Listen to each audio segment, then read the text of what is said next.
Hello. Hello. Nice to see you again, Colette. Nice to see you again. Nice work on the peacock. Um, Let me let people in for a second and then I can. Let me let everyone in and then I'll work with you guys. Okay, whoops. So I need a minute. I was in a meeting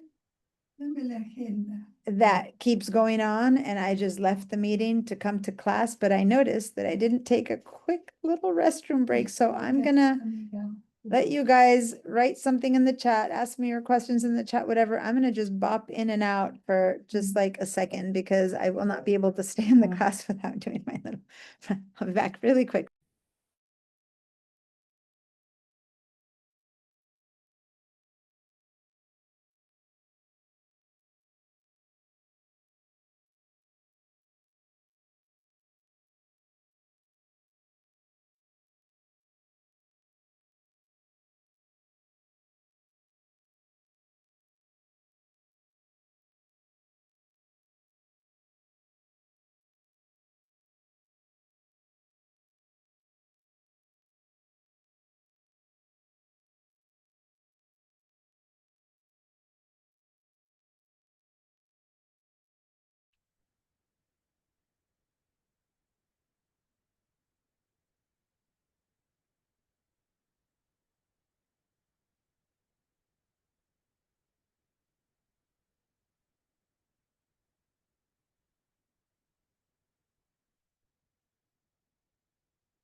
Thank you guys. Sorry for that. It was a Zoom meeting, so I was on Zoom and then suddenly I'm like, it's 1:30. Gotta run to my other class. So thanks for that little break. Okay, let's let everyone else who's coming in and here we go. Okay, so hopefully everyone give me a little chat greeting. Here come two more people. And all right, and let me put my little greeting in there. Hi there. And let me also put the link to the Padlet in the chat so that you can all head over to the Padlet since that's a great way to start. Okay. So now that we're all set up and running,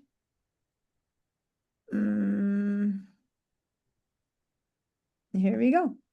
All right, so how's it going, you guys? We have, I'm going to share my screen. We have a couple of good examples that people posted in the Padlet for this week's work. Let me move this down. And over here. And in particular, Harry, Jacob, and Colette. Are you all here? I don't think I saw Harry yet. Yes. Colette's here and Harry is here. And Jacob is here. Okay, good. All right. So these are examples where I ask people to do more of the generative eye retouching and masking. And so Jacob had this photo of a big, basketball hoop in the middle of the garden. And then I gotta move this out of the way before I can get to that. Okay. And then he using the remove tool, you can never tell. It's interesting. I like to look at the afters first to see if I see something weird happening, and then I see what they did. And I was like, I don't see anything. And then when I read your first one, you mentioned, you know, that what you had done, and that was really good. You said it filled it in a reasonable way, but I'm telling you, I had no idea it had happened. That said, you had also used Camera Raw to first fix the photo. So yeah, nice to have nothing to comment on that, because meaning it looks great. It did a really good job as far as I'm concerned. So I even inspected it afterward and went, okay, now that I know where it was, and it just looks really natural. So that's really good. Cool. Anything you want to say about it before I move on to someone else? Because it, No, thanks. I thought it did a really good job. I was understating it by saying reasonable. I yeah, couldn't. I was like, well, maybe you saw something that I didn't see, because that seems much more than reasonable. That seems really good. You know, sometimes we're like, well, I want to be nice about how bad it is, but reasonable. That no, that's actually really good as far as I'm concerned. Okay, good. And then another really impressive one. I don't have the before and after, but I can see. So this is one that Colette mentioned here. She's been trying to get a photo of this peacock without the trees, and there wasn't a good clear angle. And she used the healing tool with generative AI on and removed it without distorting the peacock. And this is what I am seeing over here on the layers, that this is the tree that was over the peacock, you know? And you managed to get the tree to get off the peacock. That would have been virtually impossible without generative AI. And here's the layer that had the peacock. Now it's so small I can't tell, but I was interested in knowing what prompt did you use? What did you say to get it to do that? Because the lines look really good. Did it just eliminate the lines here? Did it redraw that? I can't really tell. And you said you had a lot of noise behind you. Can you hear me for this, or? I just got back in. Yeah, they're jackhammering intermittently, but they're done for a little bit. So what were you saying? I'm sorry. Oh, I was just saying that this is very impressive. This, if the trees were over this peacock, that would have been virtually impossible to do any other way, because Right? lines and redrawing all this. And you said that you did it with the remove to generative AI version. So did Mhm. you just select that area and go remove, and it redid this? Did you have to write a prompt? How did that? It looks so good. I'm very I impressed. know, right? Well, All I did was select the area, um, where, because the tree was actually over the peacock, and I've been trying to get the peacock all by itself because I have mhm. another project I want to use it for. I guess now I have to go down and remove that little light, but yeah, the generative AI did that completely, just moved everything, and now I have, and So you just selected the area that had branches and you hit remove, yep, and it knew that you wanted to keep the peacock and get rid of the branches. See, that is something that is truly the generative one. The other one could have done a retouch version, whatever, but it would have never had to be able to look at it and go, oh, these limbs are extra. It might have just gotten rid of the leaves as well, right? And given you a right, gentle green background, but the feathers, I mean, but the fact that it knew to remove the tree and leave the feathers and recreate the tiles, I mean, that's very impressive. I do right, want to say that this one's a very easy one to fix. I yeah, might want to try generative AI, but if not, with the other tools that I've been teaching you, you just sample a spot there and you just drag it over here, like you sample a spot of this, then you just hmm draw that over there, and then you just paint, because it's going to basically put a bit more of that into here. So that one would have been easy to fix in the past, but the tree branches over the peacock, that's amazing. yeah, That's amazing. yeah, I wish I could see a bit like the before and after, but I can see over here a little bit, but I can't see to what extent they're over the peacock. And that I'm curious about finding out when these things are useful and when they're ridiculous. And to me, this is very useful. So if you have a chance to post just the pre-generative AI, I would love to see that as a sample of what's possible. Um, okay. And then you did another one where you go, you know, you wrote it's very clearly a fake background. And I just want to say, yes, it's very clearly a fake background because the way the chameleon is holding on and the sand, like it doesn't match at all. But the cutout of the chameleon that generative AI did, that's really good, you know? If Okay. it weren't for the fact that you're putting it on sand and there's no branch, no limb, like it makes no sense in that sense. It still did a good job of cutting out the subject, right? Yeah. So anyway, but yeah, of course, yeah, you got to give it something to sit on, you know, like it doesn't make sense in that sense, but it's a technically good job that Yeah, it's not ready to ends up in reshape a the useless, lizard for yeah, me. yeah. And then Harry posted a really nice photo of the sand, sorry, not the sand, is Big Sur, where he just put a whole litany of things he did in Camera Raw to make this picture that he's showing here, right? So it only looks like one layer. It's just that inside of Camera Raw, he did all this work. And here he mentions converted smart object, masked it, focus on the main arc, adjusted light. Anyway, so if you guys read about it, another mask for the sky, another for the ocean, another for the foreground, straighten the ocean.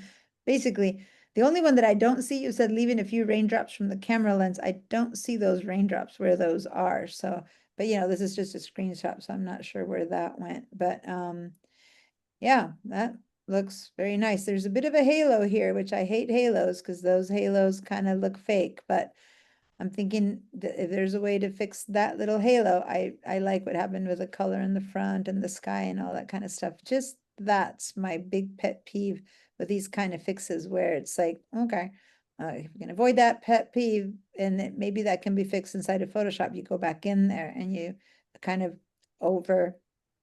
There's a way to do that where you turn this into 2 layers. After you do all your fixings, you copy this twice, and then you actually use one as the background and you completely, with generative AI or with the remove tool, you completely remove this arch, right? So that you get an ocean created over there, or you just paint with one of the tools, you paint more ocean, more ocean, more ocean. And then you cut out the arches and you eliminate the halo. And then when you put one on top of the other, then it looks natural, like the halo part is gone. That takes a bit more doing after that there. But so Harry, you're here, right? I think I've seen you. Yeah. So anything else you want to say about it? Harry? You're muted. So if you're saying something, I can't hear you. Oh, you're still muted. I don't know, Harry, if you're listening. I was talking about your photo. Oh, you wrote, are you I'm writing? listening. Oh, there you go. So is there Yeah. anything you want to add to that you like or don't like that you wish you could have done or not done? Or is this basically you wrote a bunch? So are you happy with the result? Oh, yeah, I'm happy, but the raindrops in the center of the sky, in the very hard to visible, but it's these, there. this was raindrops, that, Yeah, or same. these little black spots, Yeah, lot of raindrops. that there, or Yeah, but I didn't. I want to leave something. yeah, because these little black spots, you can use the spot healing tool to get rid of, and that's an easy fix. And you might even be able to do that with these too. I can't tell if that's a raindrop and that's raindrop, or if you're talking about these little spots, but all of these that I'm seeing, just use but you can't do it you can't do it onto a smart object. You have to actually get into the smart object, which I haven't taught you how to do. And I was going to do a bit of that work here today. Because one thing about a smart object is that you can't do regular retouching tools on top of it, but you could do that if you get it's kind of like a backdoor into the smart object where you can still retouch those drops. And I'm going to give you a little example of that today. Okay, Because yeah, I see what you thank mean. you. Okay. So let me see. I thought I had Ed, did you have your hand up? I thought you had your hand up before. No? I did, but you Okay. answered, you went right to what my question was, and that is the halo. Oh, okay. So Great. you answered one way. Okay. There's, different ways to deal with it, but yeah, that to me is this feeling of, over processed, and we've mentioned the halos a few times. Well, that's what happens with masking unless, that's one of the things I have, one of the few things I have against the masks in Camera Raw, that you have less control over them because, the system is creating it for you, that you're a bit of if you could make this own mask yourself in Photoshop, you would have maybe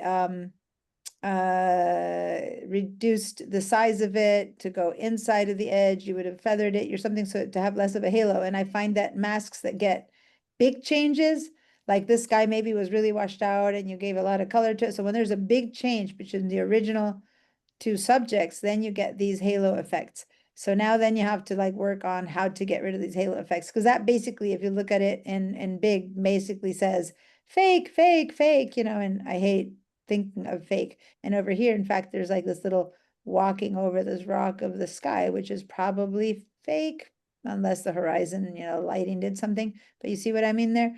So yeah, that to me is yeah, needs a bit more work, but we're just beginning to learn how to mask in RAW, and so good job for beginning to figure out the masks. And now the question is, how do we move forward with that, right?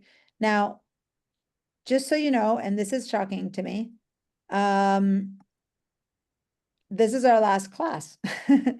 All the rest of my classes finished next week, but this one started a week earlier than all the rest of my classes. So actually, this is our last Photoshop class. The summer Photoshop is always a bit shorter than the one that I teach during the year. So it always feels like we're running short on, timing for our stuff. But I just wanted to say, and it wasn't what I was going to say next, but since we're at it, I will. Here we go. I just pulled up for the other class my schedule for the fall, and here it is. And I'm teaching 2 Photoshop versions in the fall. And these 2 Photoshops only have 1 week overlap, but I basically start August 29th, so very soon. Like the summer session finishes next week, then we have only 1 week break before the fall starts, right? So this is only really 2 weeks away. I start with the fall class that's online, and it's Friday mornings, 9 to 12:45. But then when that one finishes October 22, and 1 week, like that same week, October 3rd it finishes, I'm sorry, not 22. October 3rd is the final Friday of this class, but the Monday, Wednesday of last week, I'm starting with a second version of Photoshop, and that one's in the evening. Monday, Wednesday, 5 to 8. Okay, Monday, Wednesday. And this one is both online and in person. So it has 2 CRNs, okay? It's these 2. And you can sign up to either the online version or to the in-person version. And then when you attend, I'll be at the Wake Center in room 3 teaching the class, but I'll be on Zoom as well. So you guys can either do it from home or come to the Wake Center. Some people really like being with me in person, some people don't. It's an opportunity for all of you guys. Now, what's important is that if you sign up online and one day you want to come in person, go ahead and do that. If instead you sign up in person and you prefer to remain online, go ahead and do that. You can switch back and forth. You can choose how to attend. Maybe Mondays you're in person, Wednesdays you're online. Doesn't matter. But you have to choose one or the other to sign up for. You don't sign up for both, okay? Yeah, so go ahead and sign up for these. I'll be having much more time to go in depth. When I go more in depth with this on Fridays, Monday, Wednesday for some people seems to go too fast because it's every day, every week, and there's no time to practice. And on the other hand, some people love having all at once and not so extended. So your choice, whatever schedule works for you best. Registration is not only open, but by now they are hoping to see a lot of people signed up. I have 10 people for the morning class. This one doesn't start till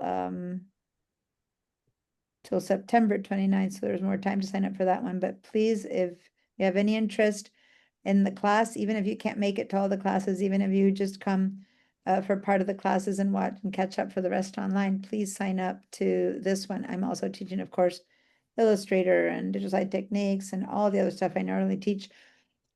There's a create compelling content class where I talk a lot about all kinds of content that you can create for all kinds of projects. And this one is really good for people who are up to stuff, not just photography, but other stuff. But I wanted to say that this one is only it shows up as only in person, but this is the kind of class that I will also offer to have people take it online. And so if you're wondering if one is only online or in person, ask me, because even though it isn't officially online, this one I definitely, and that's not until December, but just ask me whenever you go, oh no, I can't go on in person, just ask me. I'm more than happy so I'll be there to also put it on Zoom and stuff like that. Okay. So anyway, I'm going to send an email out, but since I'm traveling back to Argentina this weekend, I might not send it until next week, although class starts the week after that with all my summer classes. So please keep an eye on it for it, and please sign up rather quickly, because they are being so strict about canceling all classes if we don't have at least 20 people. All right. Yeah. If you have any questions about it, let me know. I can stay a little bit later answering class questions, or I can even help you register online. A lot of people don't know how easy it is to register online. Now that you're all been taking a class, all you need to do it's just so simple to go over class registration, click on that, sign in, and with that email that I just, that with the CRN that I just gave you, all you need to do is just say register. You click on register. I won't, because I'm a student, but you tell them what term you want to go, and then all you need to do is enter your CRN. That's it, and you're registered. It is so simple. It used to be really hard, and on the initial enrollment was complicated, but now it's like 4 steps, okay? And I have a little flyer here that I'm gonna put the link in the chat that shows you the steps, and it kind of reminds you how to do that. You go to class registration, you click on registration, register, select your term, and that's where I hit to stop showing you. You tell them what's your goal, basically, same one as usual. And then you just put in your CRN in there. What's missing here is there's another arrow. You have to submit, put the CRN for the classes you want, hit the submit changes, and that's it. And you're registered. Okay. So it's, it really, for those of you who've been waiting to get, do it on paper and all kind of stuff, the process for people who are past student, like you're already students, that you don't have to do the initial registration now, is much easier. So hopefully you can do that. All right, Ed? Yeah, I wanted to go back to the glow for a second. It'd be real interesting to take that image and stick it in the beta version of Photoshop, because they have a new feature called Harmonize. And I've seen a lot of videos on it. And it takes composites and it harmonizes them. For instance, the picture But of this isn't a composite though. That's interesting. I see what you're saying, but you can turn it into a composite. So it's a really cool feature where, say that chameleon on the sand, it's not gonna look much better because it's not holding on to anything, but you could make it look like at least it matches the sand, because it catches the lighting from one and lighting for another, and it harmonizes them, which is something that's been like so hard in Photoshop for eons. It's an amazing feature. In the case of Harry's, it's 1 photo, but he can cut it up into 2 photos. You know what I mean? Eat into it a little bit, and then kind of, once all the work he's done is done, treat it as if the sky was one thing and the front was another, and then put them together and then use that harmonize. I'd be really curious to see how that works too, Harry, if you want to try that out. Thanks for reminding me, Ed, of that new feature. It's always been a problem to put, a cow on top of the moon, and of course it looks fake. But if you put a cow on top of the moon with a nice lighting and the right colors, it looks fake, but it looks okay, right? But if the lighting is different, then it just looks like you cut and pasted. You know what I mean? It's just, there's a way to make a color loom still look good as long as the lighting and all of the tonality of the image are the same, then it just looks like a piece of art, so to say, versus a weird cut and paste. So yeah, Harry, if you want to try that feature out, and you have to update to the latest Photoshop that just came out last week. No, you have to update to the beta version. Is it only in the beta? I thought they It's put the only, it beta hasn't testing come out. into the, production Oh, version yet. I thought they had put a beta of that. You know how in the extra filters, they put little beta versions? I'll things look, they're but I don't think so. testing? But I'll tell you Okay. one thing. I saw one of the videos of these guys were doing it, and they were doing where you had a picture and they had added a sky as a layer, not through Gen, but actually the old way. Yeah, And they ran it through and the sun was coming from the wrong direction. So you Yeah. know the immediate thing where you go, it's fake. He put it in Harmonize, it corrected it. wow. And I Wow. just went, and It it also does a great job on getting rid of the glow on edges because, as a landscape photographer, even without doing composite and stuff, if I change the sky in the foreground too much, I get that glow. And Yeah. it's driven me nuts for 20 years. So this may work. We'll see. Yeah. So I understood it to be in the new Photoshop version in the place where they put the beta filters, but I might be wrong because I haven't tested it. All I've done is watch the videos because it's pretty cool. I'll see because I just upgraded to the new version so I can go check and see if I see it there. You can do it while I'm teaching. You can go check. Otherwise, when we talk beta version, guys, for those of you who are wondering, Photoshop has the version that it gives you. That's the good one that they've tested that supposedly is working and has no glitches, although it still might. But then they try new things, and when they are ready to send it out to be tested, they put a Photoshop beta version that if you want to download, it will download parallel to yours. So you'll have two Photoshops. So you need to make sure that your computer can handle two Photoshops installations. Some people are fine depending on your computer. And then you need to be careful which one you're opening because the beta version might really crash your computer, crash your files because it is, after all, a beta version. So don't try the beta version unless you're comfy enough with computers to feel like you can handle technical issues. If you're like kind of new to all this, stick to the old version and let the people who kind of know a bit more what they're doing play with the beta version. But if you're feeling comfy and you want to download the beta version, that's where they test out stuff and they go, oh, this didn't work, or you get to give them feedback like, hey, try this, try that. And at some point amongst the millions of feedback, maybe yours comes through and they pay attention to what you said. And at some point when they relaunch the next stable version, they add that feature in, right? And now there's so much AI stuff happening that the beta version and the new version, they're just updating all the time. It's just kind of a whirlwind of stuff happening. Some of it useful, some of it kind of like, but then as it gets better, that the peacock with all those feathers and the tree limbs, that would have been a nightmare, an impossible nightmare before that. Of all the things I've seen, that's the one I'm most impressed with today because it's crazy.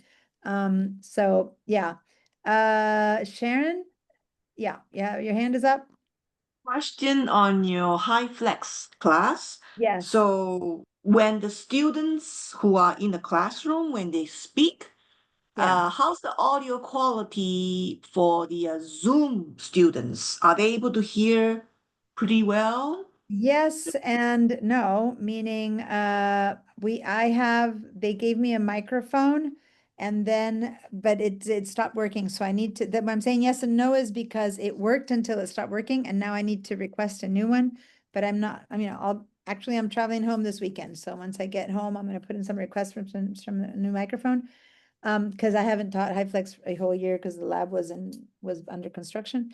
So what I was trying to say is that they gave me a microphone for me because if I walked in the back to talk to people in the back, then Zoom students couldn't hear me. Then the microphone helped so that I could walk and they could still hear me. But students, if they speak up from the back to me, then Zoom students were having hard hearing them. So since the room is specifically a HyFlex room, what I try to do is that when people have questions, I walk to them, so that then everyone on Zoom can hear the question, and then I would walk back to the computer and I would answer it and do whatever I needed to do. So, I do my best, but what I need is for you guys who are on Zoom or at home or in the class to tell me, hey, can you repeat the question, or what are you showing, or stuff like that.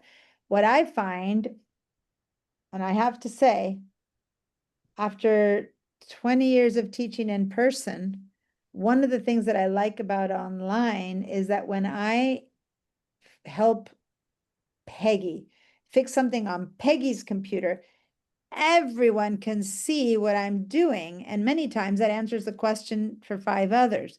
Versus when she's asking me in the room how to fix it, and I walk to her and I help her fix it there, well, only Peggy sees that correction. So then what I try to do is I go back to my computer and I show what I did with Peggy, but you can't always show a mistake if you don't have that mistake. So I'm still trying to figure that one out. When I don't have too many students in the classroom, which has been happening, most people are online. And if I have 5 students in the classroom and 15 online, what I tried to do to my classroom students is I have them sign up to 2 computers so that they're also a Zoom student. And then everyone's in the class like this together, but their computers in the room, so then they can actually share their screens for any fixes. That's what I've been trying to do. Sometimes with my Photoshop classes, I can do that. When it's my more beginning classes, like Mac classes, just signing up to 2 Zooms becomes such a nightmare that it's too complicated. But I've been able to do that with my Photoshop students. They're more advanced and they understand, that. So, and since I usually have, 24 seats in the classroom, and for my HyFlex classes, I might have 7 students in the classroom, there's usually enough computers for them to do that. So that's what I'm going to try to do. All you can do is, being a student in one of those classes, is you can tell me, hey, I can't hear you, remind me, and I keep finding workarounds and solutions for it, because yeah, I know it's frustrating. It's harder to attend to 2 groups, but I was getting good at it, and then I had to stop because for a whole year the lab has been under. So when I start again in the fall, I'm going to have to get good at it again. But these kind of questions are good to remind me what the intricacies were and what I need to keep an eye on. But yeah, I need to get a new microphone because it stopped working, and then that was hard because then I had to repeat the question all the time, and yeah. But we do our best. They're going to give me new equipment too. So I'm not sure. I'm going to be testing out the lab when I get home before classes start. So I'll get a chance to see how it's working. And this class, the HyFlex, doesn't start till 9/29, September 29th. So I'll have a whole month of my HyFlex Mac classes that start the first week. And by then, hopefully I'll have mastered the system by the time we get a whole month later to the Photoshop class. So that's all I can say. Sign up for it and hopefully it'll work. I'll do my best to make it work. It usually works. There's some glitches, but I'll have a whole month under my belt of fixing the glitches and in my other classes before I get to the Photoshop HyFlex. You're Okay. a trooper. Yeah, I hope so. It was good. I end up exhausted. They tried to make all my classes at HyFlex, and I said, hold on, it's just so much more tiring for me. So I'm just starting again with Photoshop, and then if that works, I'll put InDesign, Illustrator, I'll put them all HyFlex. But it's hard enough to teach a regular class. When I'm teaching those, by the end of the day, I'm like flat on my back. But it got better as I kept doing it. It got better. So it used to be so hard to teach online. It was like, oh my God, I was so tired of teaching online. And now actually, I wouldn't say I prefer it because I still miss the human interaction, but it is easier for people to be on their own systems. That is true, because then you keep working on your own system instead of having to adapt to a new system that's not yours and stuff like that. So it works. Okay. Thanks for that. Thanks, Michael. He just signed up for the Photoshop class. He just told me. That's good. So let's continue with the new work for today. Since, did anyone else post anything that I haven't seen yet? I think not. So don't forget to post. Let me put the Padlet link in there one more time. And then if you have been doing anything during the week, please post it in the Padlet for me to see. So thank you, all of you guys who did post during the week. And now let me share Bridge and Photoshop. Here we go. Yeah, and this is the last class I'm teaching from Argentina too, so that's fun because I'm leaving on Saturday, but it's been great to see you here with my scarves and everything. Okay, I'm just moving this around while I talk, and here we go. Okay, Bridge. Photoshop class, here we go. All right. So I want us to go open the one called Generative Expand. This one is one of those that I find really useful. I'm going to double click this one to open it up. It's a JPEG, so it's just going to open straight into Photoshop. And if you don't have Photoshop open yet, it'll kick Photoshop into high gear to open.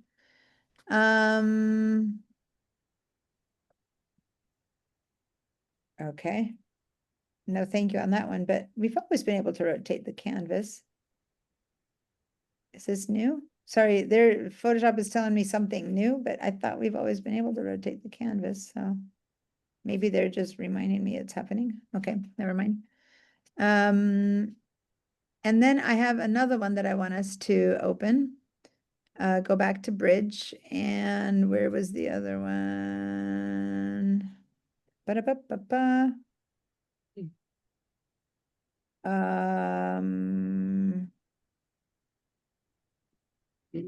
There's another one up at the top that I wanted to show you, but hold on.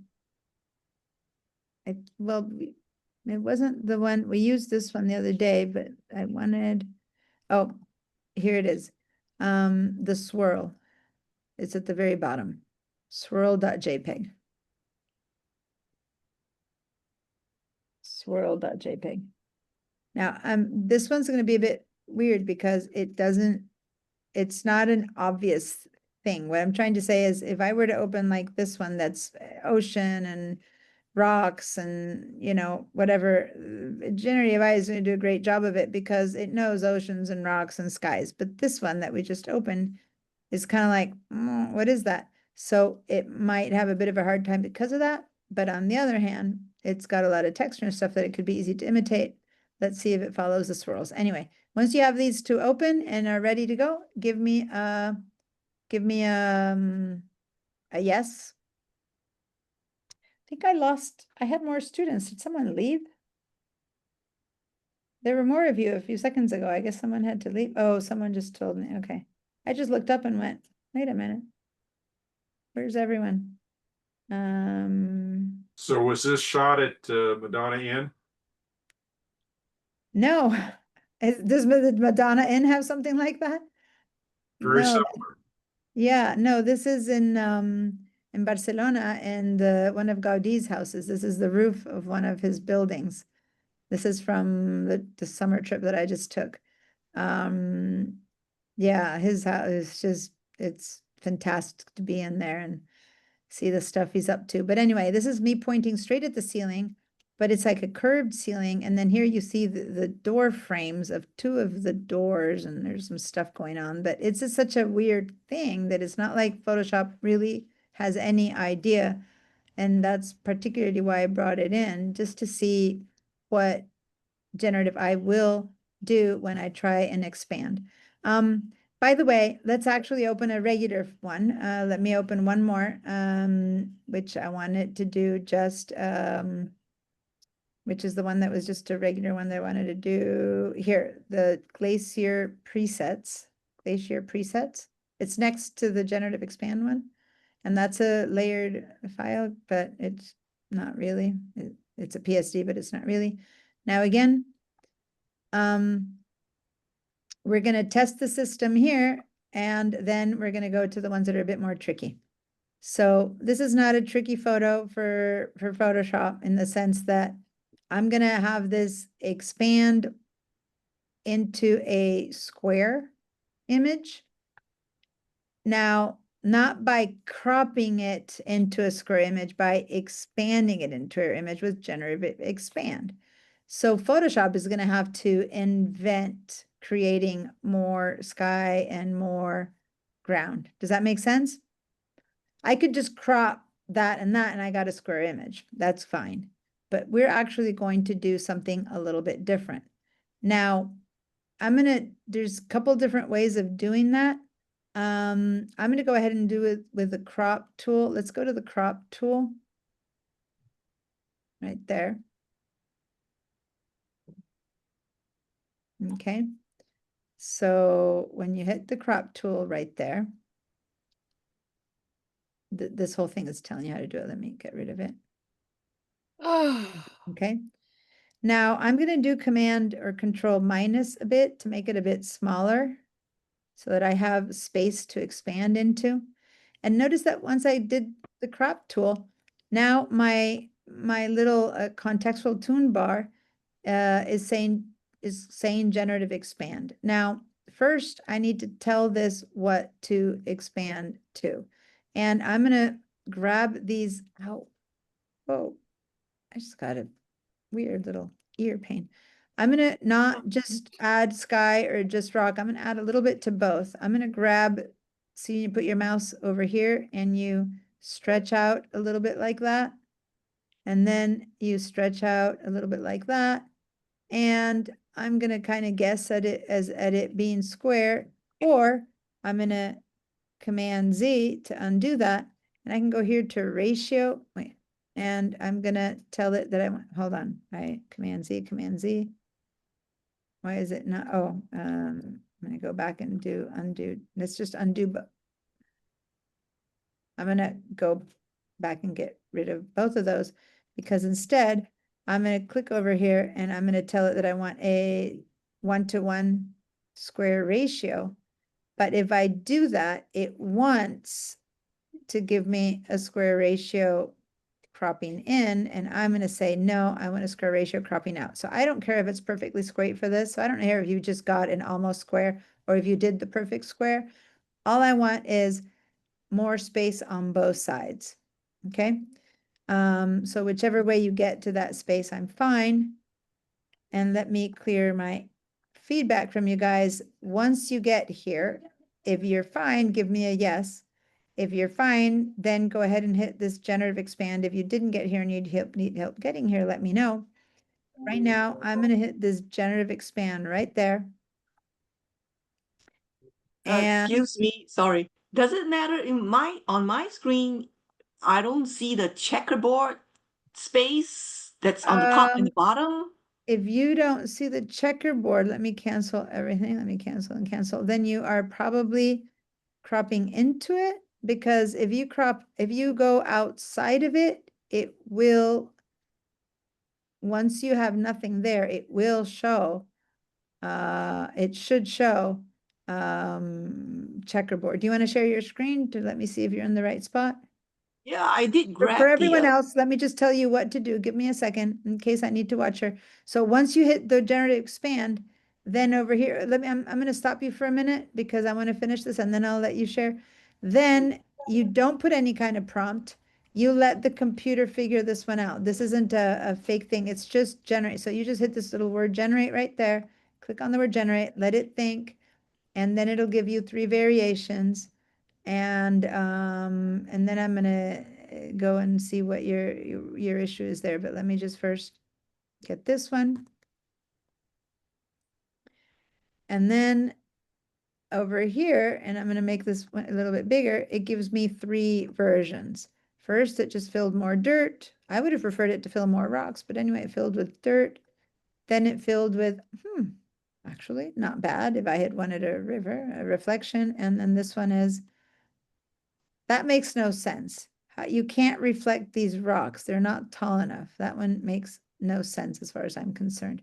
Where did my variations go? Hold on. Here we go. I'm going to click on these 3. And I need to see it a bit big. I'm going to go to Command 1. Truly, the only one that looks realistic is the first one, but you all might have different results. That doesn't make sense. This is not tall enough to give me that reflection, I don't think.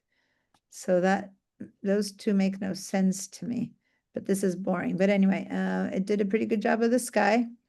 And yeah, who's to say that this isn't what's there, right? Now I didn't ask it for rocks in the front, right? To imitate the thing. I just let it do whatever it did, and that's what I got. Okay, let me stop my share and get you to share, Sharon, so I can see your question. Those of you who got a good results, like it worked, give me a yes. Now, then we'll find out if you liked what you did or not. Oh, okay. I see what you've got. You have a background there, Phil, on the default. Let's go ahead and when you did this at the top, let me get my pencil tool. You have a background default filled. So what it did is it's giving you a background. See that? So go ahead and say cancel and get out of this mode first, and then we'll go back and change that first. But first you need to undo that, which you are doing. Cancel. Down here, your generative expand, go ahead and I need to move this Here. bar away. say cancel, or hit your escape key, that works too. Wait. Oh, hang on. I have to go back to my. Wait. Cancel. Okay, cancel. Yes. Okay, Cancel. I found it. Now, up at the top, change that it says background default, go back up there. And then click on that and say generative expand. Mm. There you go. Now go ahead and try to expand it again. That. Now I'm missing all the stuff at the top. Wait. Is that correct? Yeah, do that and then go move it from the top. Window. Huh,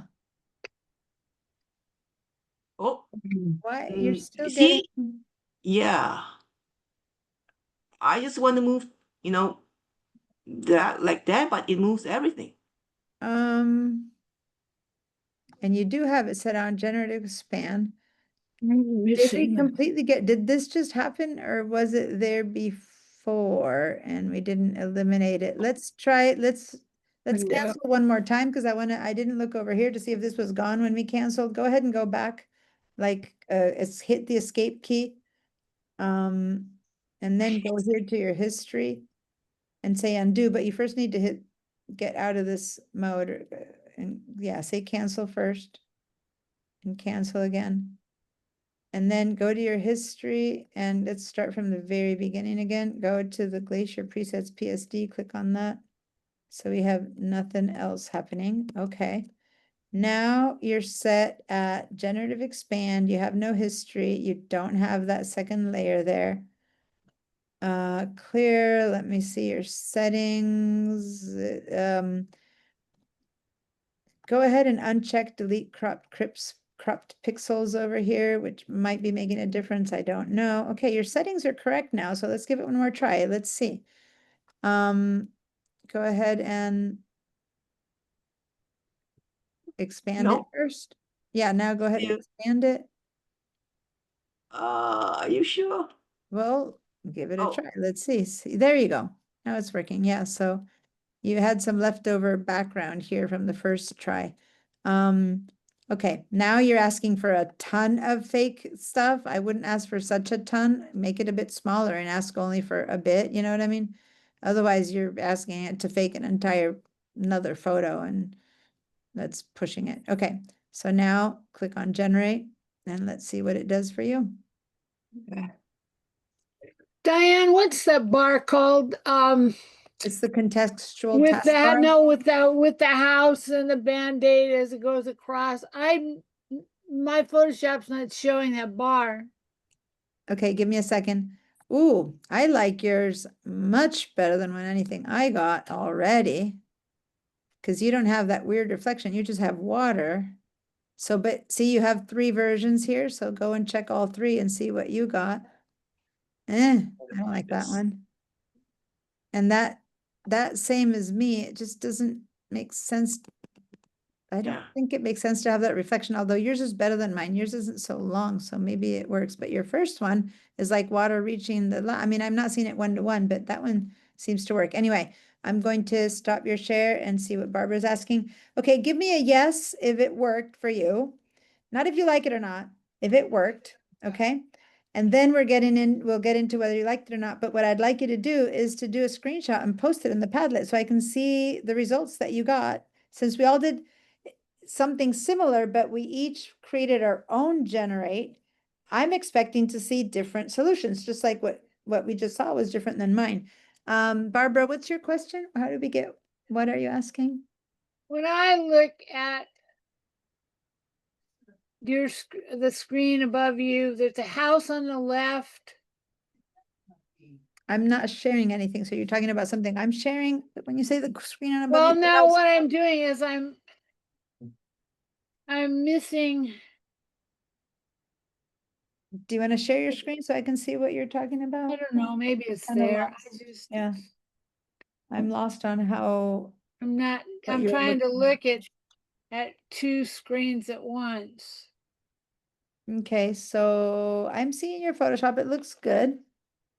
In But order there's to do your there's a bar generate- up here, and is this it way over Oh. here? Oh, I see. You have your stuff. Okay, I see what you're talking about. Okay, yeah, that's really weird. You've disconnected. Yeah, let's do this. Let's go up to the top where you get all of your go to the window. Yeah, go there to the window. Uh-huh. And then go ahead and go back to workspace and say, yeah, and then say reset photography. That might be the first step. And if not, we'll arrange your windows again, but Okay, I've got it. now it's Thank connected. you. Okay. That was simple. I just made it Yeah, hard. it's like you had the one toolbar on one side of the screen, one tool on another. Okay, good. There you go. Let me stop your share. Thank All you. right, let me see what you guys are doing. Let's get your, let me screenshot what I got. And then, let's, put it in the Padlet for a minute. And then I actually want to spend a bit of time on the other two because, here we go. Let me screenshot mine. Okay, let me go to the Padlet. Oh, I'm not sharing, sorry. Share my screen. And Michael, I see that you're saying that it didn't work for you. Or at least you have a no. Yes, it didn't So work for some reason. let me see. It's one thing it didn't work, like you don't have the generic expand function. In that sense, it didn't work. I did. Oh, but it's background up here now. Let me, hold on, generative expand. I just put the question generative expand. So let me see. Oh, once again, I'm not sharing. For some reason, my Photoshop has a weird, when I'm sharing, it's offering this weird window. Okay. The Padlet. Yeah, it's not wanting to share my Padlet. Something weird is happening. Minimize that. There we go. Okay, so no, I wanted to minimize it. And oh, it doesn't want that. Okay, I'm gonna have to stop my share because my Photoshop's doing a weird, my share is doing a weird thing. I have an extra window available that it's trying to share and it isn't. Okay. So let me see your result, Jacob. Oh, I like your dirt better because your dirt at least have some rocks. Now, again, when you put something like this in there, I can't zoom in enough to really see it at 100%. But if you need to zoom in at 100% to these areas where the transitions happen, right, in the skies, and you at 100% need to look at it and see that there's really nothing weird happening, right? Okay. In the transition area, and then the stuff that got created, make sure that it also looks, good enough to want to call it workable. Okay. Oh, wow. You must have done a prompt there, right? Let me see, Ed, mine was very large, plus it is generated after getting the first version, then using the generate similar choice, which is in the Eclipse. When you hover over the thumbnail, then I use the other choice in the thumbnail to enhance the image. Okay. So No prompt. no prompt. It No, I just made my crop bigger. okay. So this is what he's talking about. He requested a second or even third generation because you have the 2 down there and then 3 and 3. Is that the first one and then 3 more? And you told it what you didn't like there? You mentioned the eclipse and I'm wanting to see. Now there's only I don't know what those 2 bands at the bottom are, but Okay, those aren't examples. So the okay. first so one I've three- got, the first one I got is 3 examples, which is the middle one. The first one had the rocks. I like it. The other had 2 water reflections, didn't look good. So I took that first one, and if you go into it and hover over that thumbnail, it gives you a couple of choices. One is that you can Versions. generate a new similar images. That's what it did. Yeah, I'll show you that in a minute. I Okay. didn't like any of mine. But did you see already there's 3, I'm only seeing 3, there's other people there and we all got a different version. So, you know, it's pretty like magic kind of thing in that we're not controlling this generative expand too much. It's not like you can prompt it or anything, but in your case, it took the position that the camera is at the bottom and thus that you must be near. And so you have a real wide angle shot at the beginning. Mine you've already seen. Let me see, Peggy.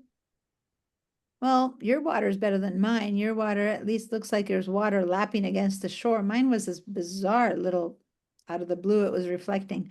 But you got water again, which sure, with the glacier, it makes sense to have water. I'm not sure.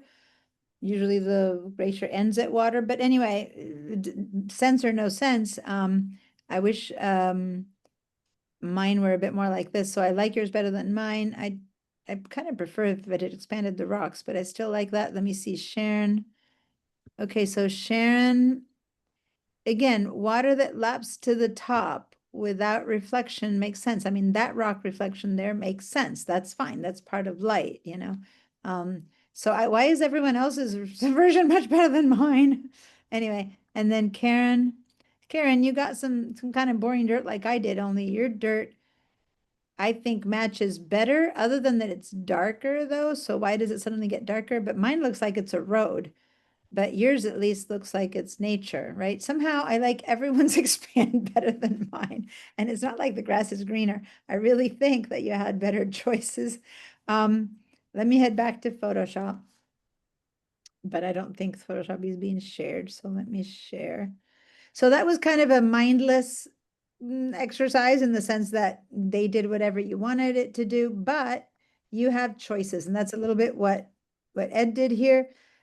I don't have my, if I just go to my properties icon over there, I can pick them up again, or I can go over here where it says 1, 2, 3, and I can go back to my 3 choices, right?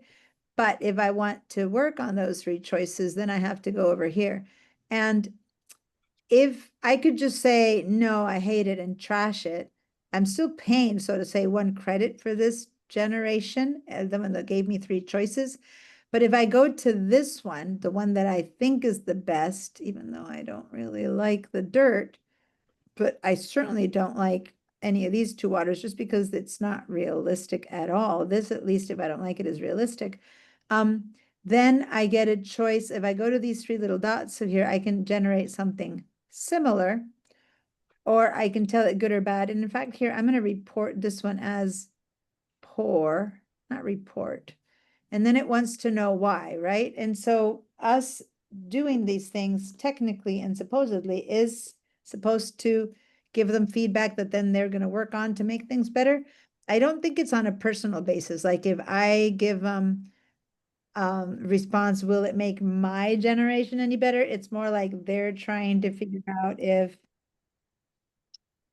you know, we liked it as a tool, right? So it's not like doing this is going to give me a better generation next time, but in general, now this isn't a text prompt, the results look believable. This one I'm going to say, no, it doesn't look believable, strongly disagree. It blends well, no, strongly disagree. There was no text prompt, and would I use this result? I'm going to strongly disagree. Oh, but not on this one. On this one, I'm going to say that. On these 2, I'm going to say that, okay? Because it's just not realistic. On the other hand, if I click on that little guy, oops, I should have done it on my good one. I'm going to cancel. I don't want it on that one.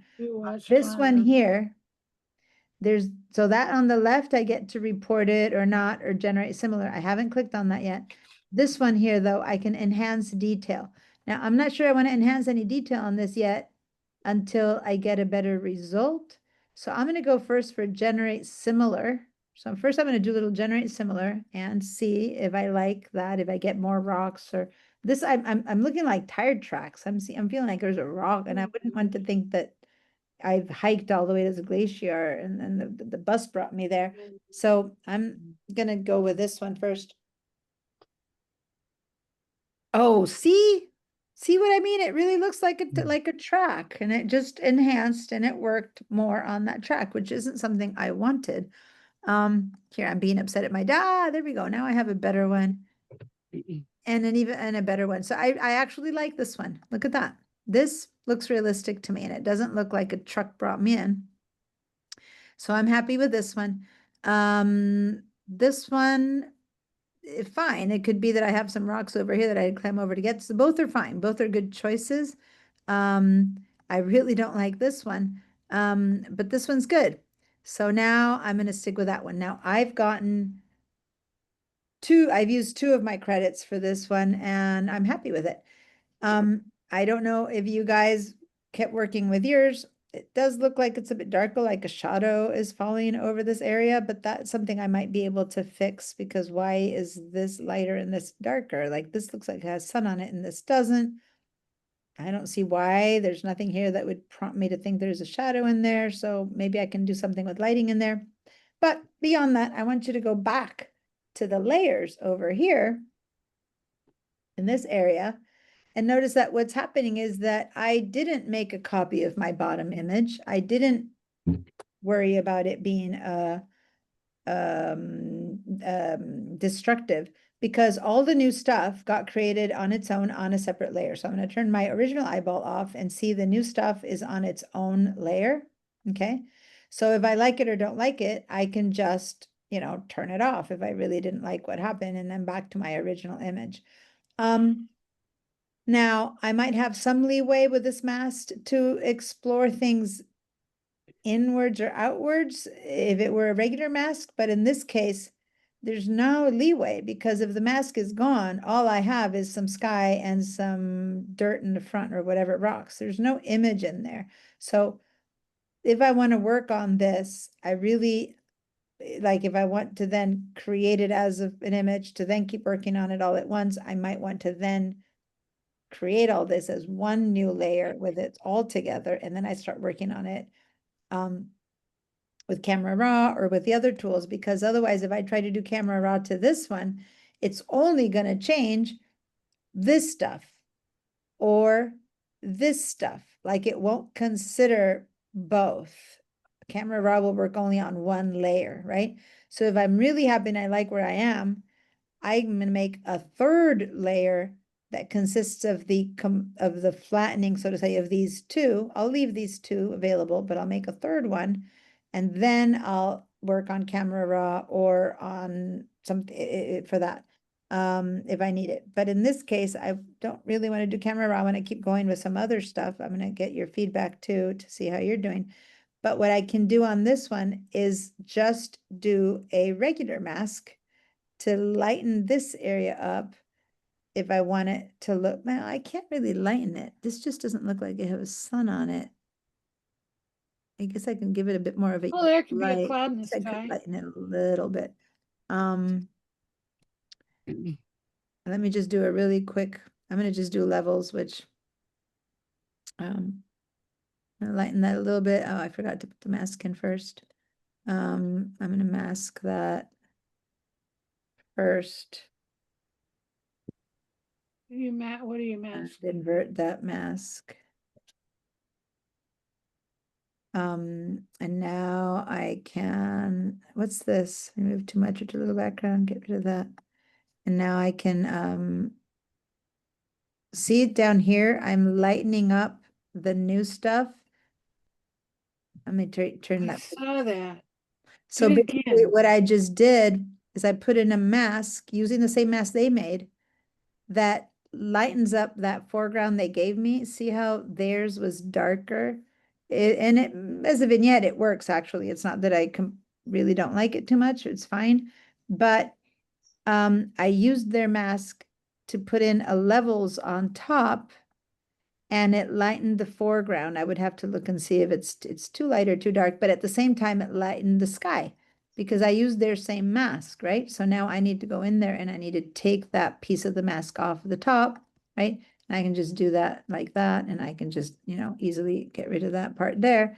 Next thing I know, this is their fix, and this is my levels lightening up, and this, actually, I probably wouldn't go this light, but just, yeah, that makes more sense to me. That's a bit lighter, but not so much darker. And now that, if I look at it, I don't kind of question that. That's fine. Now, would I prefer to crop it? Because in fact, I don't like this, and fine. But that seems like a good thing. So see, I'm using their masks to work with my mask to just light one little portion of what they gave me. Okay. Deanna, how did you remove the top of their mask on the levels layer? Oh, I just delete. Okay, sorry, I did that kind of quickly. Let me undo so that you can see. So I selected this portion, Oh, right? okay. And then I went to my mask, this one, Uh-huh. right? So now I'm working on my mask, not on the pixels or anything. I clicked on this mask, and then I just hit I just did it with hitting the delete key, but I could Oh. do that because I changed, see, I'm doing things automatically and I forgot to explain them. Over here, I looked at my colors and I had either Mhm. black and white. I switched it with my X key to having just black in the background, which means that if I hit my delete key, that portion that was white will turn black, and that's just something I know, so I just did it as a shortcut. So then Thank you. all of that, but I could have just painted with black in there. Yeah. So basically I'm basically painting black in my mask by hitting that delete key because the background is black. That's what I did. But that's what I did. So I'm working on the mask in there. Sometimes I just do things, my fingers just fly, and then I'm like, oh, let me back up and explain how I did that. But yeah, I'm kind of happy with this now. I see a couple of people who are saying no for a while now, so I want to deal with people who aren't happy. You all work on creating us some new generations, right? And tell me how it's going. And meanwhile, Michael, what's happening with you? How can I help? I think I missed something from the very beginning. You want to share your screen? Because that Yes. way I can give you a hand.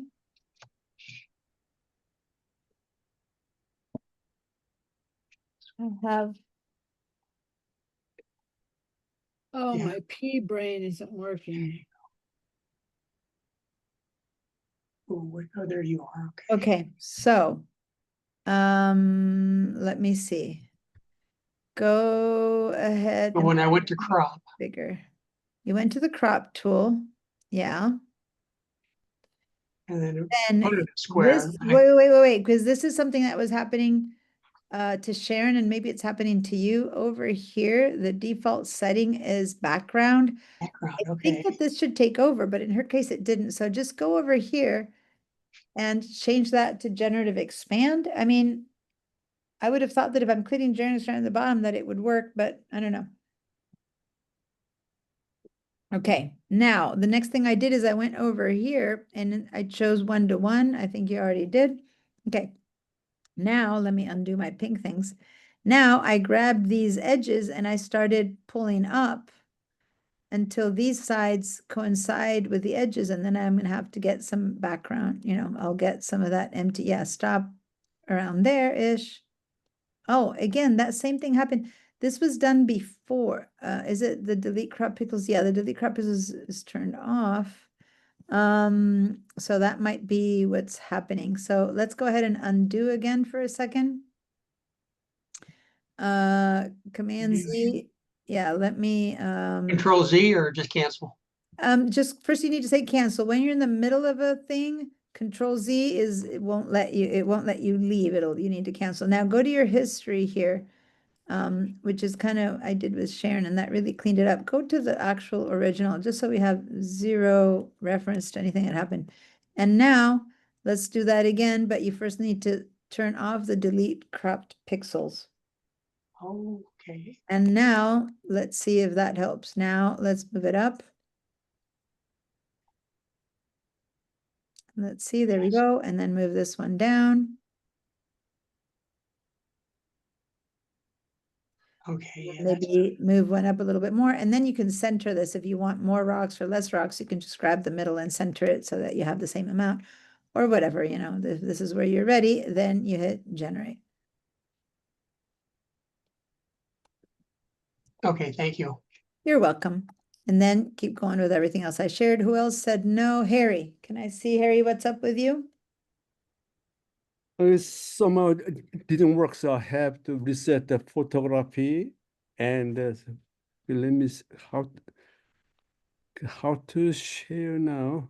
Yeah, hold on, I'm working for a second on my T. Do you remember how to share? No, I don't see the share button. Oh, no, I found finally. You found it. Okay, good. Good. Okay, then then what share. should I do? Okay, after you share once, then there's another button at the bottom that says share. You need to click on that one as well. Okay, I did it. Okay. Now say allow. Allow. Okay, that part I can remember. Okay. Good. And now there we go. Now you need to make this a bit bigger. Command Z. Well, I guess you can do it without making it so much bigger anyway, but it's okay. Let me make sure that everything else at the top is good. Yeah, that's good. That's good. Okay, you're ready to go. Just grab this and push it up a little bit. Okay. Add, okay. Now, since you made it square, you might want to put your finger in the middle of this and drag up so that you get a bit of sky and a bit of rock. Mm-hmm. Yeah, okay, ready. So now hit the generate.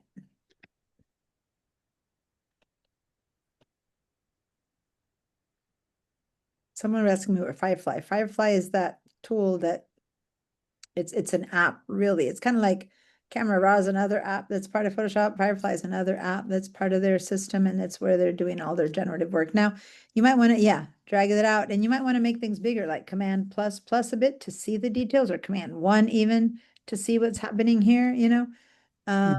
Because now you're at 50%. So if you really want to see if this is working, don't forget that you need to look at the transitions and 100%. But anyway, yeah, but to see the three choices, you might need to go back down again to see it better. So like Command minus again, sorry, I forgot that we hadn't seen the three choices yet, but go ahead and Command minus to see the whole image again a bit, to just get a gander at the whole thing, and then just start clicking on the three choices and let's see which one. This one looks definitely better than my original rocks looked like. Click on that one. No. Yeah, it looks like a mud flow. And then this one. No. Ugh, a rock, yeah. So clearly This one is the okay. first one's the best one, and it looks really natural. It didn't even Yeah. get darker like mine, even when I got a good example. They still made my front kind of dark, which was weird. There you go. Now, the next thing that we did was selecting this. I made it better, and if you like this one, you don't have to, but you can try to make it better. You can click on more details, for example, and let's see what it does. Or you can click on another variation over there. So now That's I wasn't fine. really focusing to see what more details it gave you, but if it's still fine, then go over here, put your mouse over this, and another little thing will pop up, which is a variation, just to try what it would do. You can always come back to this one. Go ahead and say generate similar. And just give it another try. Now you've got 2 generations against your credits, so to say. But since we're learning, that's fine. And now you have, if you pull this one down a bit, so you can see all 6 of your choices, like put your mouse here, put your mouse on this right there and pull it. Oh, okay, okay. Yeah. And now you have 6 choices, and you can expand the window a bit more that way so you can see all 6 of your choices. Right now, this one is, you know, go over here and pull it open a little bit more. Yeah. And now you have the 3 new ones that you can try, which are those 3. So let's see that one and that one and that one. All of them seem acceptable. Not this one maybe, but the other 2 have many acceptable ones. So go ahead and start choosing the ones you like. There we go. Well done. Stop your share. Okay, everyone else was on yes. Thomas, did that work for you? My question is that the person is so skinny. What's skinny? The person here, so skinny. I stopped your share, so I don't see you. I'm sorry. No, it's okay. The percent? Person. The person. Yeah. Oh, I didn't look at that. Did they change what the person looks like? Yeah, it's Or is just, it just, he is a skinny person. I didn't even pay attention to that, but do you think they changed it from the original? Mine didn't change from the original. Yeah, he's a skinny guy, but I guess explorers might be skinny guys. Yeah, I don't know. I just know that of all my rocks, now that I've seen yours, I still like your rocks better. Mine has all this like blank area. I don't know. I would probably redo the first generate in my case. But anyway, did anyone else post another example that you might like different or better or different? Yeah, I see some new posts. Let me share that, and then let's move on to a different image. Yeah. Here we go. Let me see, Peggy, you adjusted the crop, it says, so that there would be, hold on. You adjusted the crop so there was more space at the top, more sky, the generative expand then gave me rocks rather than water. Oh, okay. So it actually, you adjusted with a generative expand. Like you regenerated it when you did that. And so now you got. No, Okay. when I did the crop, instead of having an equal amount above and below Okay. regenerated, I had much more above, Yeah. less below. Definitely, I like this balance much better. Like I would say either more rocks or more sky, but not right in the middle. The way I had it, it's like plop in the middle. So balance wise, this looks much better. Like if I had shot this, I would have shot in this way and not with the glacier in the middle. But if you like the water, then maybe it's like, oh, how would I get the water back, but still get the, so I know what you mean. And then this one is, sorry, I didn't see whose is this one. Mike asked to add black sand and rocks. Oh, so you gave it a prompt this time? Oh. You asked add black sand and rocks. So does this black sand look realistic if you look at it 100%? Because from here I can't tell. It might look plasticky. I don't know. In your case, if you look at it yours at 100%, I can't tell when it's a screenshot. Does it look good? Michael? I'm sorry, what was the question? Yeah, you mentioned that you asked for more rocks. Yeah, and I kind of like how it put grooves and ridges in sand. So go ahead and check that sand at 100% and those rocks at 100% and tell me if they look realistic. Okay. I'd be curious to know. Sounds great. Who else? I think that's it. Oh, okay, so Ed, you did some merging. You said great command to merge up so all of the layers are merged to the top and then can work on the image without losing the layers. That would have happened if I merged down or flattened.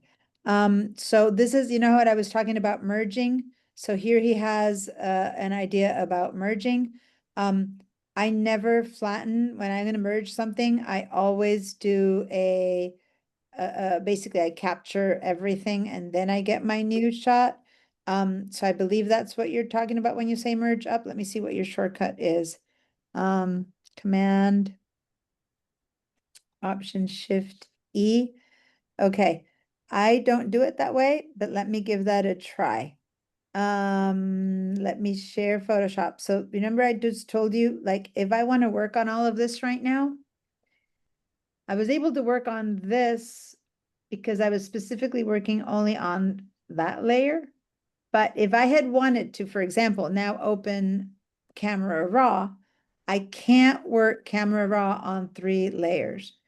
So let me just show you what I mean. If I were to, let me just show you so that it's a bit easier. If I were to right now convert this layer for smart filters, right? And then open Camera Raw, the trouble is, and let me make an absurd choice, it's only going to do it to the portion that's in this layer. Camera Raw doesn't work on 3 layers. Does it make sense? So if I want to work with Camera Raw on this image, I'm going to have to join all the other changes before I can use Camera Raw. Does that make sense? So now that is what I would have done one way. And let me try Ed's way. Ed, what's your way? Let me go back in here. You have to select the top layer.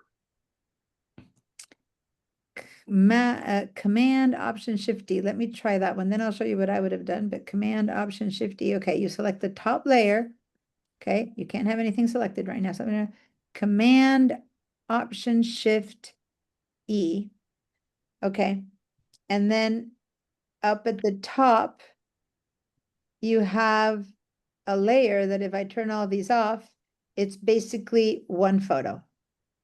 Okay, one photo, which is the same solution of what I would have done. So there you go. That's good to know. But I didn't know that shortcut, so good. The way I would have done it, I'm going to undo that, and it's the same, but I don't care where I'm at. What I would have done, well, actually, that's not true. I would probably have to be in the bottom layer. I would say Command A for select all, right? Select all. Then I would do Command, let me see, Shift Command C, which is a copy of all the stuff that's there. And then I would do a paste and I would get to the same place. So I've always done that for so many years. It would have given me the same result. But it's basically I do a Command A. I don't care which one I'm in, but if I'm in the top one, then that helps because I don't have to change. Command A, Command Shift C, and a Command Shift C copies all three layers, and then Command V to paste. Do 2 shortcuts versus, well, 3 shortcuts because I did Command A, Command Shift C, and then Command V. So I did 3 shortcuts versus Ed with 1 shortcut did the same thing. So what was that one again? I want to learn that one.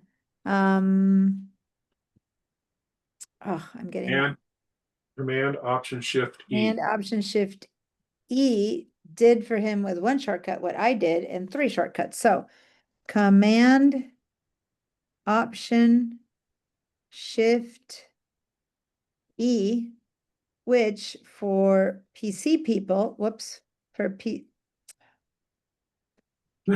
Don't ask me. I don't use PCs. Command, no, I'm just dagging, Option Shift E, right? So for Command Probably Control. and Option. yeah, so for the PC, it's Control Alt Shift E. Okay, so I was just trying to write it down. So the command turns into Control, the option turns into Alt. Okay, so I'm gonna duplicate this, and I'm gonna call this one Control Alt Shift E. So that's for PC users. Okay. And this one is for Mac users. I have done the other one for 250 years and I do it tick, tick, tick, like I don't even notice it. And I probably will not learn a new shortcut. I like my system, but to learn a new one, definitely learn this one because you're down to 1 instead of 3. I've always done select all, Shift Command C, and then paste. But I like this one. Okay. So did you all do this one or the other one for Mac or PC users? And do you have 1 layer made out of all the stuff we did down there? Once you do that, give me a yes. Let me clear your answers at this point.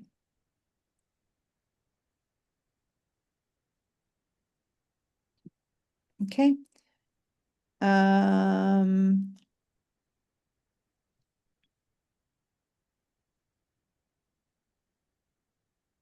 All right, so Karen did it, Michael did it, Peggy did it, Harry did it. How are we doing the rest of you guys? Before you do the Control Shift and all that stuff, Yeah, which layer do you need to be on? on the top layer. So whichever of your layers is your top layer, then it's gonna grab everything underneath, okay? Okay, I think it flattens everything that's underneath, but into a new layer, so it doesn't really flatten. If you really flatten it, then you lose everything, and you definitely don't want to lose anything yet. I'm still really unhappy with my generation. It's better, but all of your guys' generation seems better than mine. Definitely the grass is greener in this case. But now you've got a flat version, and now on this flat version, Now I can perform if I wanted to perform a raw or anything else, because now we're talking about like all of this doesn't exist anymore and it's just one new photo, okay? But make sure that before you do that, you've inspected at 100% and or even at 200% for people with a retina screen, all of the areas where this joint, happened, to make sure that you don't have any weird stuff. Now, once you do it at 100% or at 200%, you'll notice that the resolution of the original one is much higher than the resolution of the generative stuff. Ed, since you're in the middle of this, you pay attention to this stuff much more than me.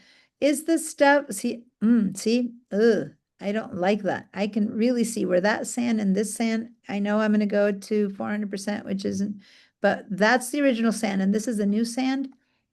That's the original sand and new sand. And you see how blurry it gets? Okay, I'm at 300%, but even the original sand at 300% still looks good, and the new stuff doesn't. Do you have any information yet about the resolution of the generative stuff? Is that changing? I thought. So it's gone up. It's gone up. Right? It was originally 1500 by 1500. Yeah. It's now 2000 by 2000. If you use that, when you're in that generative fill and you use that enhance button, it actually does clean it up a little bit. But the reality is, a landscape printer, I can't use this stuff because when you print it, it's obvious. Now, if I'm just sending it to Facebook, Yeah, that's what I meant. If you want to see. really see what it's going to look like when you print it, then this is the feeling I have. Even if I go to 100%, which is where I should be looking at, I could see there was a shift there. And of course, it's amazing. It's better than nothing. But the whole point is, hopefully they keep getting the resolution of this better and better. But yeah, you can't match the real high resolution. So I would normally not do this much of a generative expand. I probably would do if you're missing a corner, if you're missing an edge, but the fact that it's doable, as you said, if you want to send it to Facebook, hundreds of people use that, sorry, millions of people use Photoshop for their, Instagram account, all sorts of things. Not to say, hey, I was there and I faked the front, but for people who are selling that backpack, they're going to put a big ad on top and a block on the bottom that says, 20% off. So this is perfect for that, right? But if it's a fine art picture, then all of the stuff that's generated is being generated at a lower resolution than your actual image. Then when you print it, a really nice print on the wall, then it just doesn't work out. But if you were to print this as a 4x5 postcard to put on the, when people come into your business, you make those backpacks, that would still work, right? So it depends a little bit on what your use for this is, whether this is a good or not feature. I would say that for other than fine art prints, this is a great feature. But when you're talking real photography, hey, if it wasn't there, I don't like things that are not mine. So I would never say that this is my photo or a fine art print anyway, because that's not realistic. And I'm kind of into, real photos. But anyway, so to fix, if there was a trash can here and I wanted to show that, it was just rocks, I might go for one of these features, but for ad and that kind of stuff. But other than that, I'm kind of more, and I'm still more of the school where if it wasn't there and you didn't photograph it, then it doesn't belong. Anyway. So let me throw in something. The old content aware ability where you would go into a crop and you use content aware to do it. Probably wouldn't work in this picture, but in a lot of pictures it worked. And guess what? It's resolution. It's full resolution. Yeah, the content aware is actually full resolution. That is true. So the content aware, I still think is was, but it wouldn't create a whole foreground. No. But it would certainly, if I had a trash can here and I had to have it replace the trash can with rocks, it might do a pretty good job of something like that. Like maybe there was a little signpost here saying stay off the glacier and you wanted it gone. Like, like at the same size as the guy, so not a huge one, it would probably do a good job of getting me some glacier and rocks and it would look great. But it wouldn't invent a whole foreground of rocks like the content to Werewood. Or Anyway, put a lake there. or put a lake with water lapping the shore or whatever. So you guys, this is informational. You guys use this to your heart's content. Some of you guys will find this to be the best thing since sliced bread, and some of you guys will go, oh, that's a cute little gimmick. That said, now that I've shown you how to use it, you choose what you do next with it. I want you to know that even though this is our last class, I do want you guys to do some of this stuff and to post it into the Padlet. I will not close this Padlet until I teach my next class, which is in the next 3 weeks from now. So I'd love it if you guys come up with some other of these things. I'm learning generative, expand, generative, all this stuff is new for me. Ed is looking up into it. Harry, anyone who's been doing this, it's new to all of us. I'm watching videos, I'm trying it out, but it's the kind of stuff that the more I see, like today, that I saw you guys posting all these things, I'm like, wow, we got 6 different versions. And although I know we get 6 different versions, I'm amazed how different the versions were using the same picture, right? I'm me trying it on my pictures and I see something and I don't know until you guys show me how different your versions are, what's really possible. So I'd like to see more regenerations in order to see what's happening. Okay. Diana, Yes. I believe the reason that you're seeing different than the rest of the class is that you are in Argentina and you're pointing to different servers than we are. Okay. I don't think so. They have server farms all over the world, but Yeah. with us being in California, at least I think all of us are, we're hitting the same server farm. I don't think you Yeah, are. and it's not that it's better or worse, it's different. It's possible. You're right. I'm liking here that Karen did an expand sideways. So they had to invent Glacier, which is a bit different. Sky and foreground was kind of easy to invent. Inventing Glacier, I thought would be harder. And here's her example of having invented Glacier. Not bad. They're missing some of the blue that a glacier has, but if the sun is falling differently on it, that would make sense. I would love to see it up 100% where that line goes to see how the quality of the glacier goes between that and that. Yeah, see, this is what I like. You guys are playing around with it and I'm liking that. Ed masked the top of the sky and changed the sky. I don't like the sky that came in because this definitely has some sun on it, and that sky, even though there's a sun over there, it doesn't seem to match the sky, but you know, not bad. What else is happening? You said generate again. Wait, Jacob, you were saying the generative additions look good at 100%. Okay, after a new generate, you got a better result in front. So yeah, so what Ed was saying is true. We do have different servers and there, as I said, each generation is a new generation and maybe they have a different way of interpreting it. Maybe better version, says Harry. Yeah, this water looks realistic. You could be on a little island. This water's reflecting a bit of that color. I mean, I don't know that we'd get that much yellow from one little jacket though, but I mean, you know,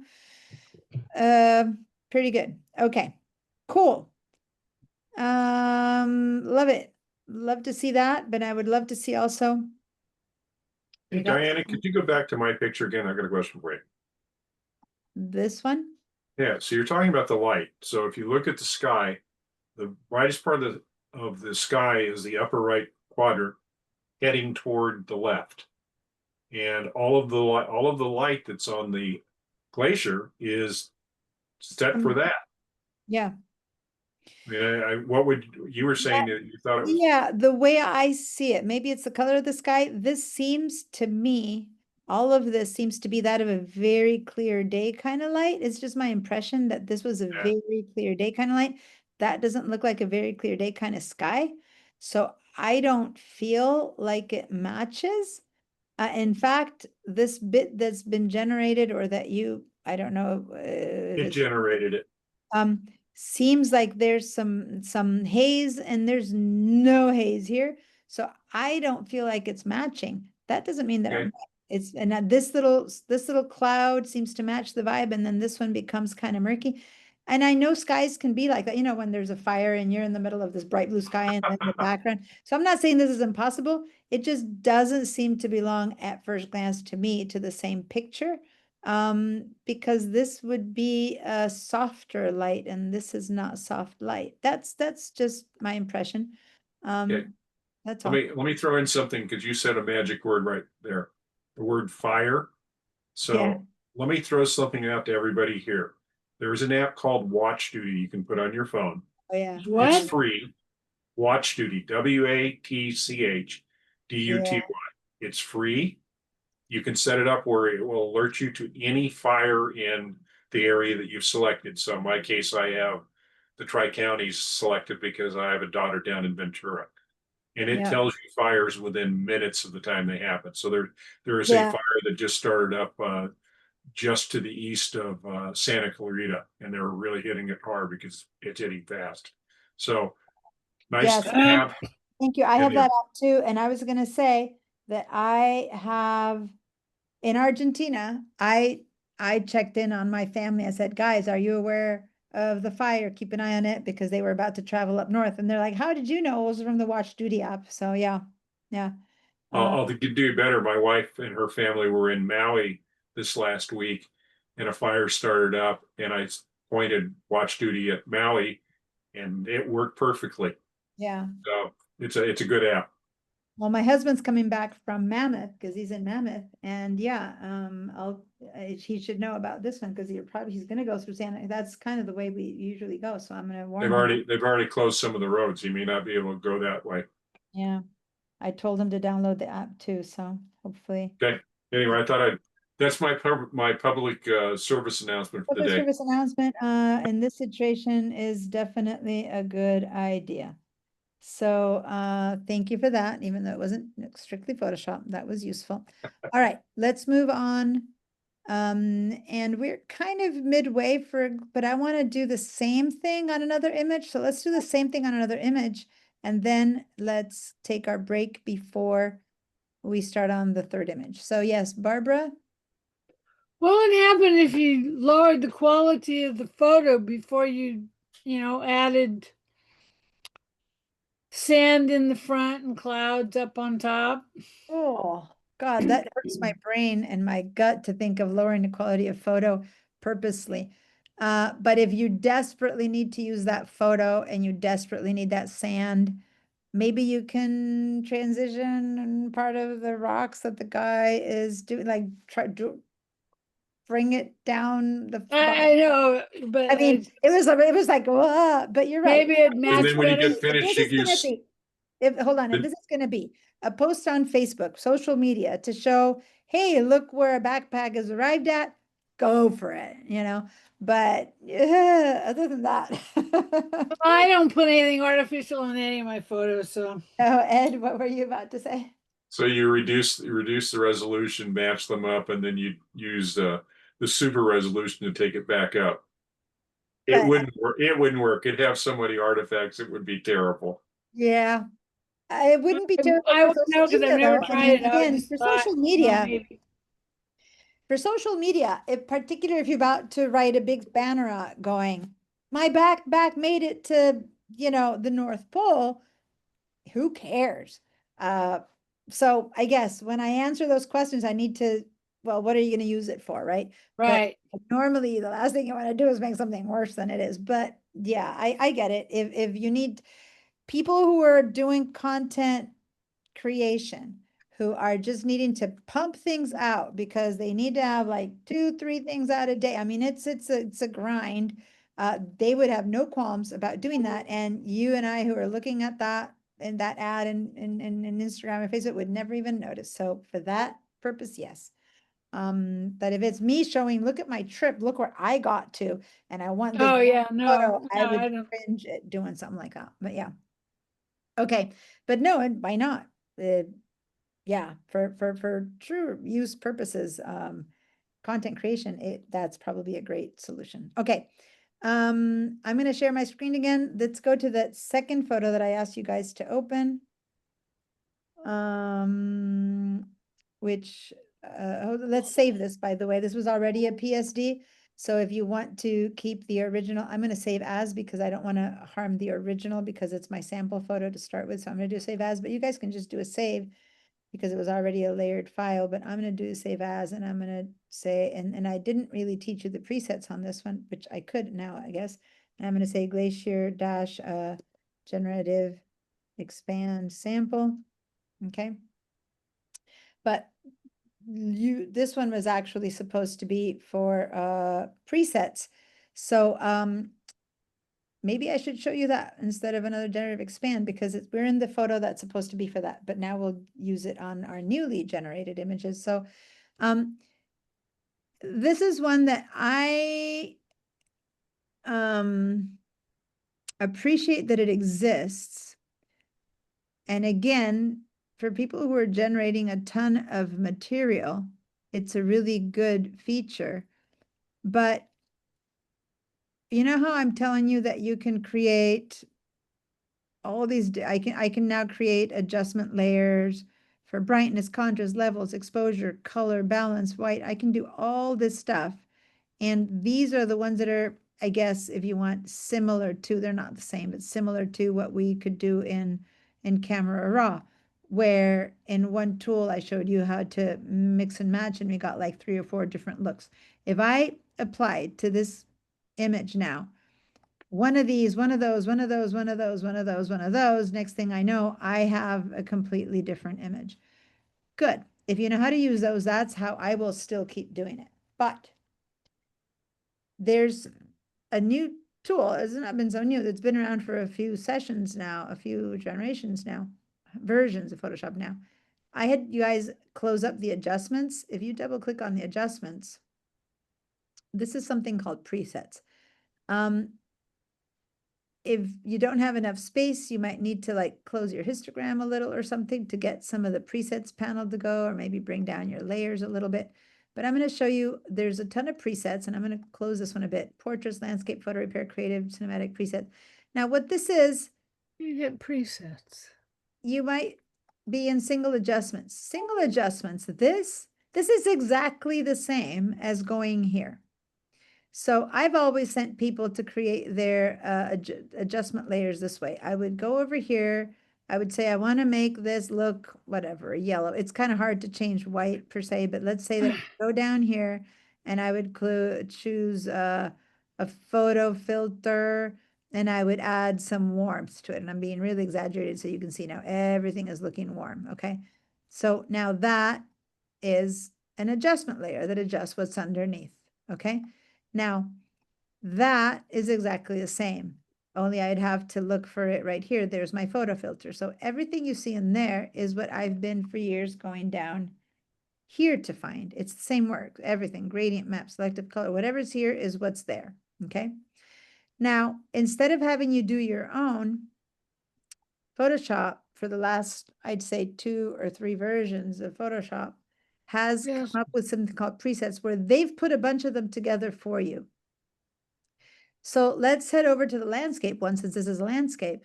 And if you hover over these choices and you look to your left, each one of these is going to change your photo in one way or another. So here I'm under black and white. See how I'm black and white? Here I'm faded.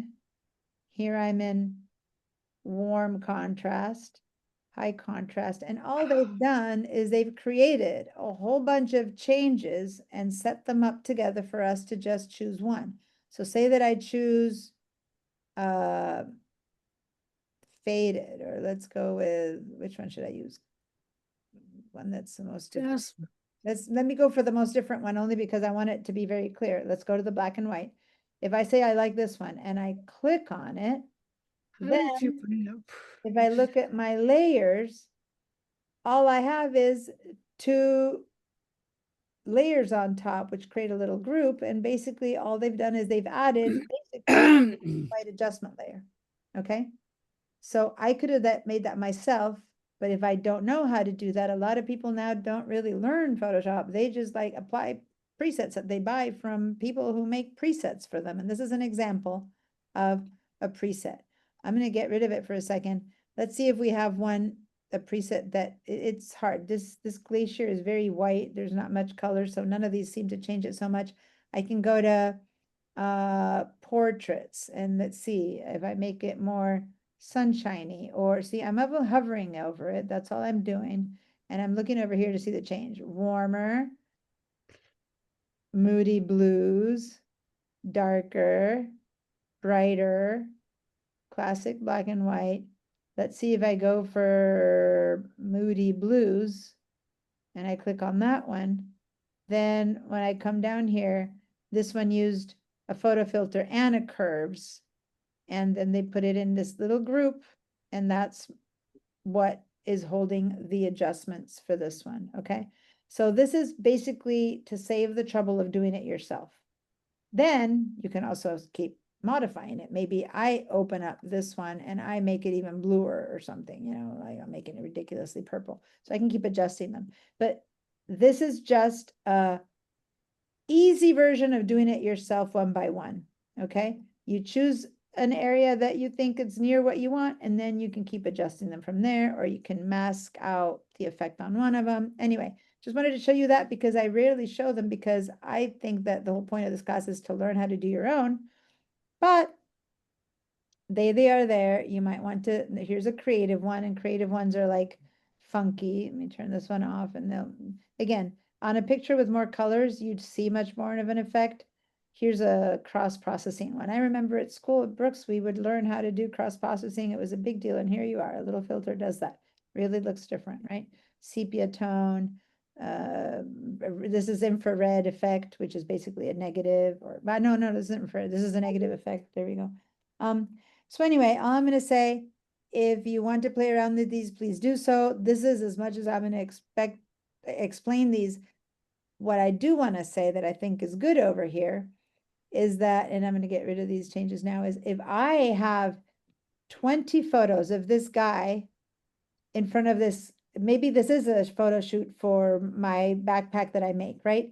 And I have 20 photos of him jumping, doing a yoga pose, looking at me, looking not at me, but it's the same place.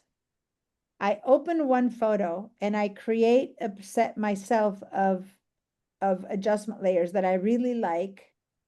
Then I do appreciate of this is that I could save my own, right? I can go over here and save my version, and then I can apply those presets to all the other 10 photos without having to recreate them one by one. So that's what I find good about the presets, the fact that I can decide how to make this one look my best, and then save all those settings in here. Then when I open the other 10, I can apply the same presets. Before, I would have had to like drag all the hues. It would have been a mess. It's hard. It was hard to do before, to do the presets of one photo for another, versus here you can do it. So that's the extent to which I find this to work for me, at least, right?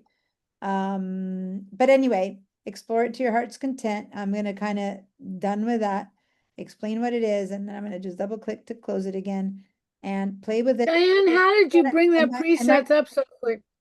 The presets, it's under the adjustments panel. If you don't see it, then go up to window and look for adjustments right there.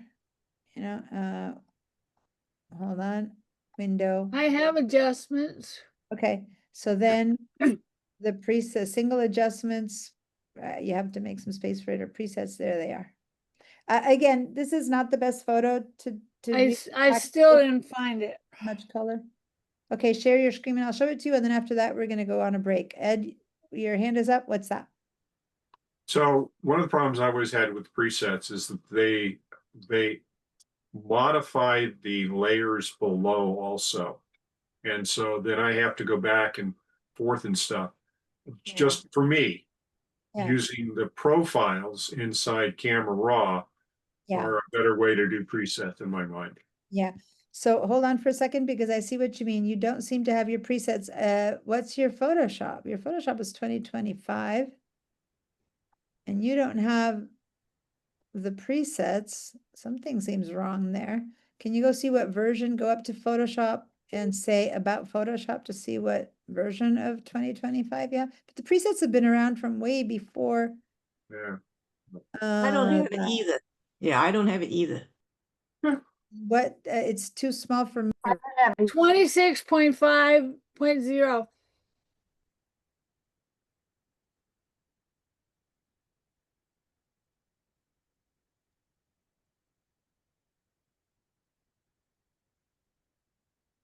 Did I lose you?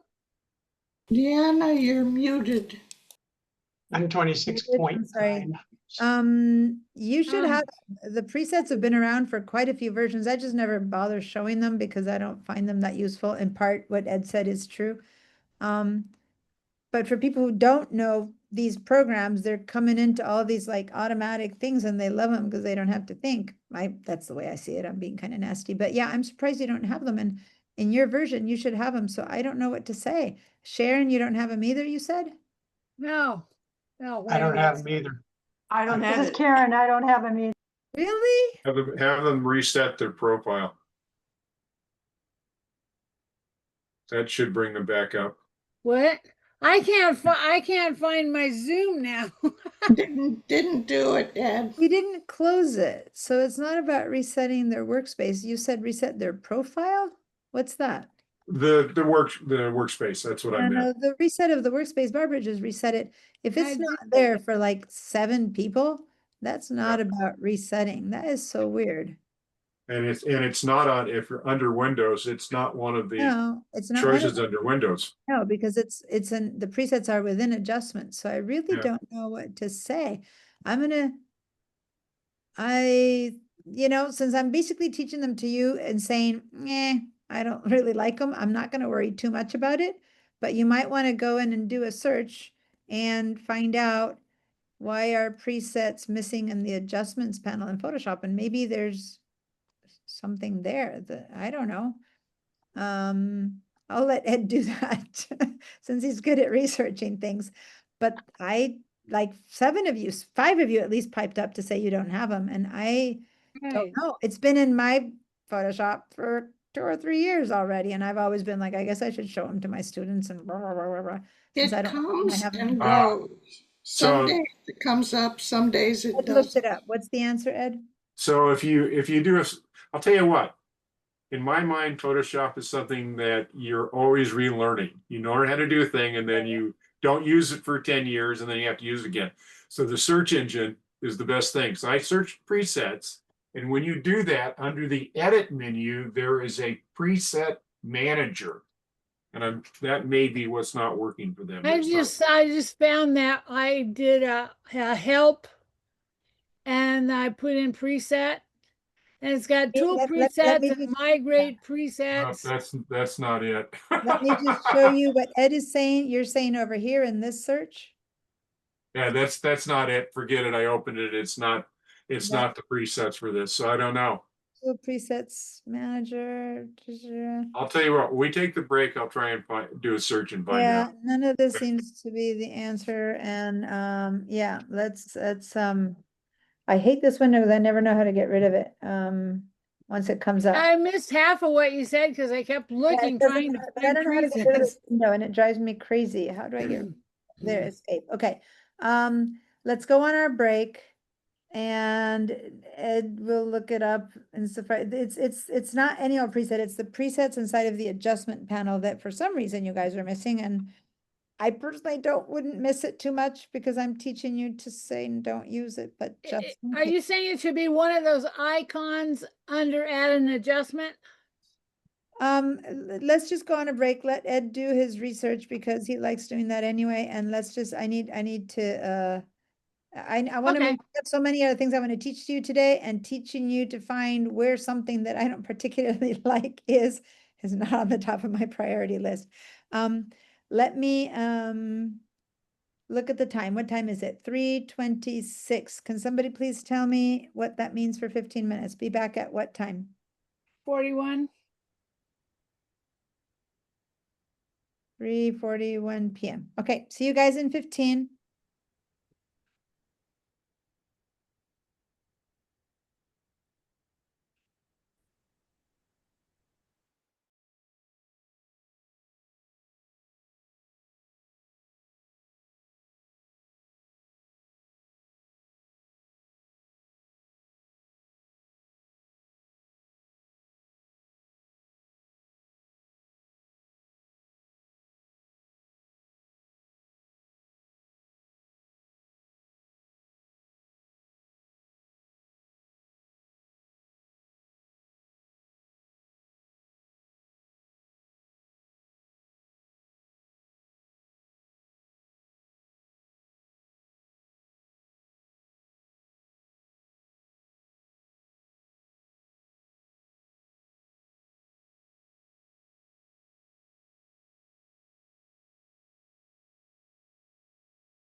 Is there anybody there that couldn't get the presets?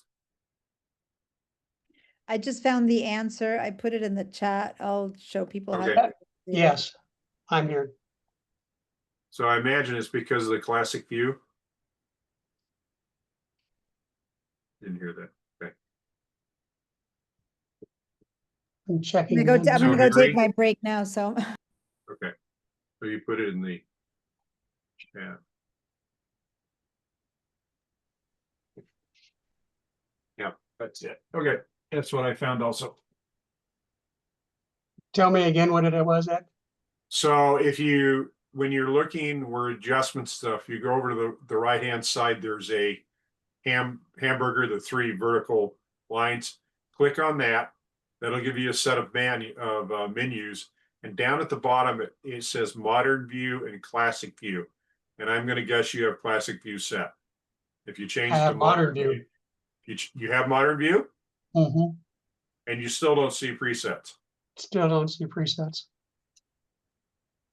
Okay. Maybe I'll change it back to classic view and see what it changes. Yeah, see if it, flip it back and forth and see if it changes it. This is Harry. I didn't see that. I'm the modern view too, but I don't see that. Still don't see the presets. I You wonder if do? you have to have No. that you have to save a preset? No, the presets are part of Photoshop. You can add presets, but all of the ones she was showing were the basic ones. Go up to Windows at the top and turn on adjustments. There should be a check mark on adjustments. Turn it off and then turn it back on and see if it fixes it. Ed, when I went from classic to Modern. it did bring the presets up. Yeah. It did not, or it did? It did. Okay. Yeah. So it's working for somebody and not for anyone Yeah. else. Are you on Windows or Mac? Windows. And I'm on Mac, so I mean that's. And I'm on Windows and I did the same thing. I don't see it. And Yeah. when you turn adjustments on and off, it didn't do it. Nope, didn't fix it All either. right. Here's next Yeah. suggestion. Close Photoshop and then reopen it.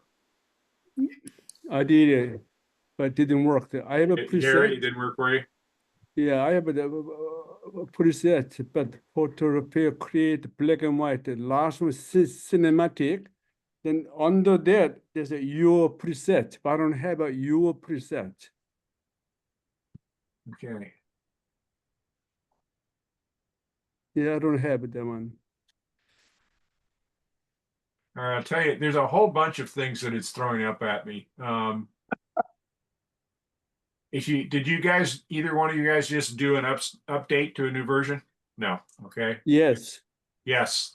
All right. Yes, When I did that it. happens, sometimes it doesn't create the folders that the presets are in. So the only all you can do is reinstall, which you're not going to do. Don't do it during the class because you won't be up in time. Anyway. Reset Photoshop preferences, which sometimes fix user elements and present. I don't want to try that.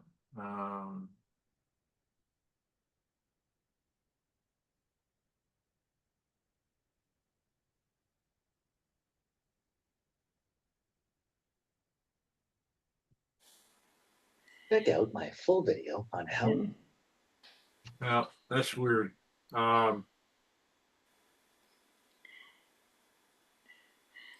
Ed, when I moved, when I got my good.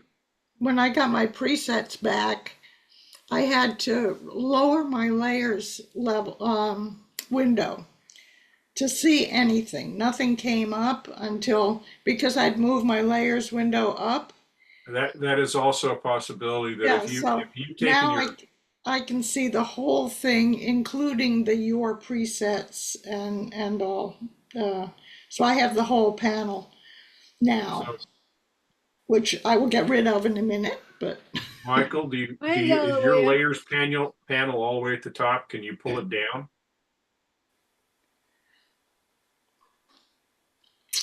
Do they show up then?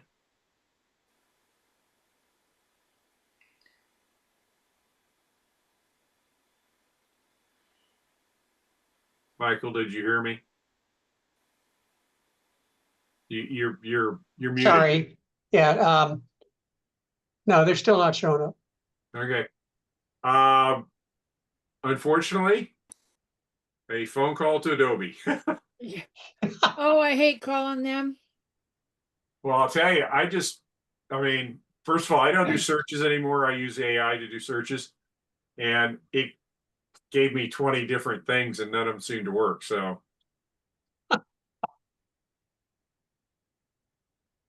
yeah. I found it under Modern View. Yeah, Modern So- View worked for some of you, but it didn't work for others. So I don't understand. Modern And View. to be honest, not surprising. Right. I'm gonna go Being an back old to software classic guy, I can view. tell you right now, when you're trying to troubleshoot a problem, and you got 8 million people that it works perfectly right for, and you've got 3 that it don't. It generally is something that's inherent to the system you're on, that you either have a piece of software that's interfering with it, or the install wasn't done completely, it didn't finish. I mean, there's all sorts of issues, but one of them after class is over is I'd reinstall Photoshop if you care. I'm going to tell you right now, I have never used a preset. Now, hopefully Diana will go back and show you what the things that are in Camera Raw and in Lightroom that allow you to do profiles, and profiles are set prior to anything you're doing to the picture. So they don't affect things going on. And you start using presets, and then all of a sudden you go, wait a minute, why is this happening? And it's not fun. But there's a lot of people make money selling them. Anyway, I like Diana's classes. She's I like Diana. I like her classes. yeah.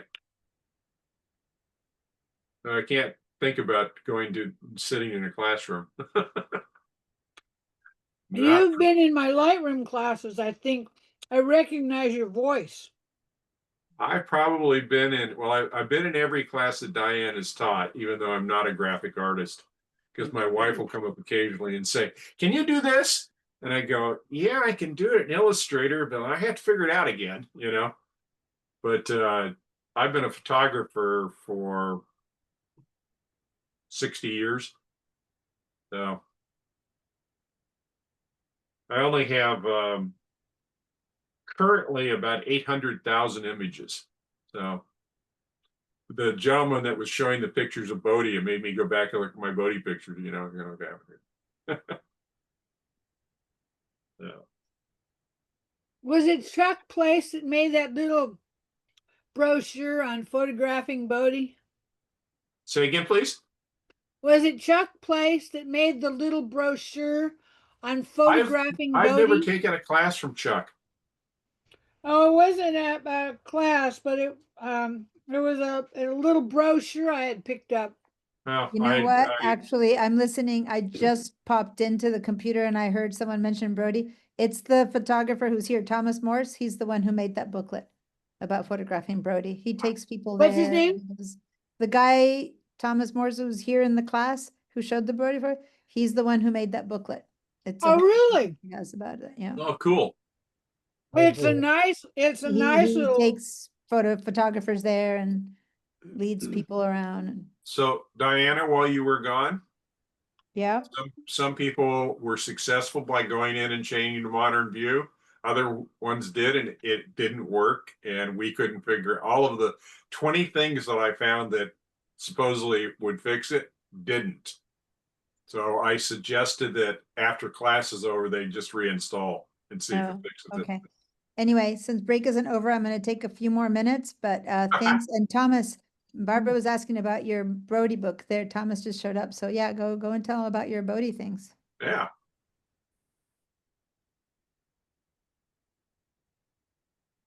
You're muted, Thomas.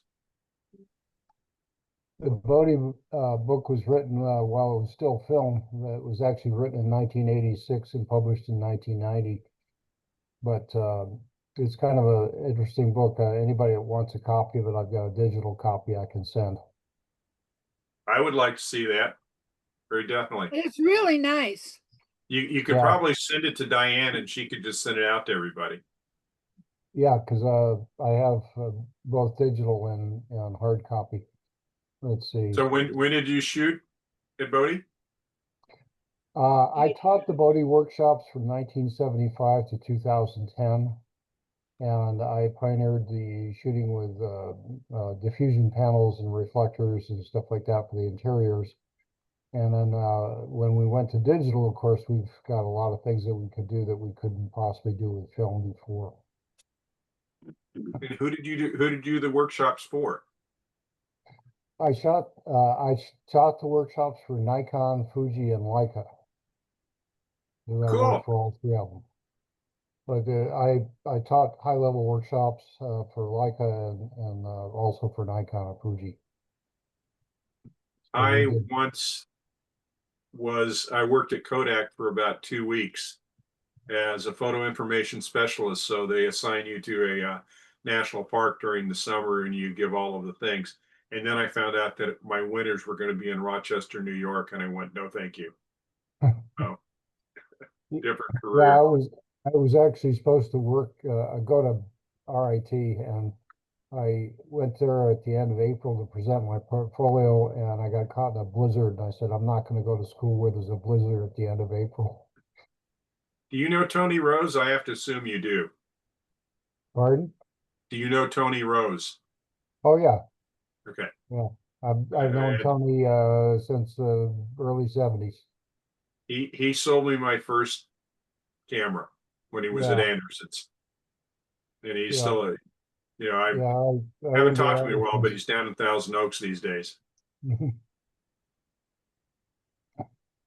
But I knew Tony Rose, and then Steve Burridge, and I think took over Tony Rose's camera after Yeah. Tony left. And Tony's down in LA, I think now. I get an email from him every now and then. We used to have an incredible infrastructure here in town because of Brooks and 5 or 6 camera stores and all the people who were either ex Brooksies or whatever the case was. And then I knew Galen Rowell fairly well because of backpacking and stuff. And he was good friends with the guys that ran Granite Stairway Mountaineering. And it was very sad when he died, but he convinced me to come to the base camp for K2. Mhm. And that was an experience of a lifetime.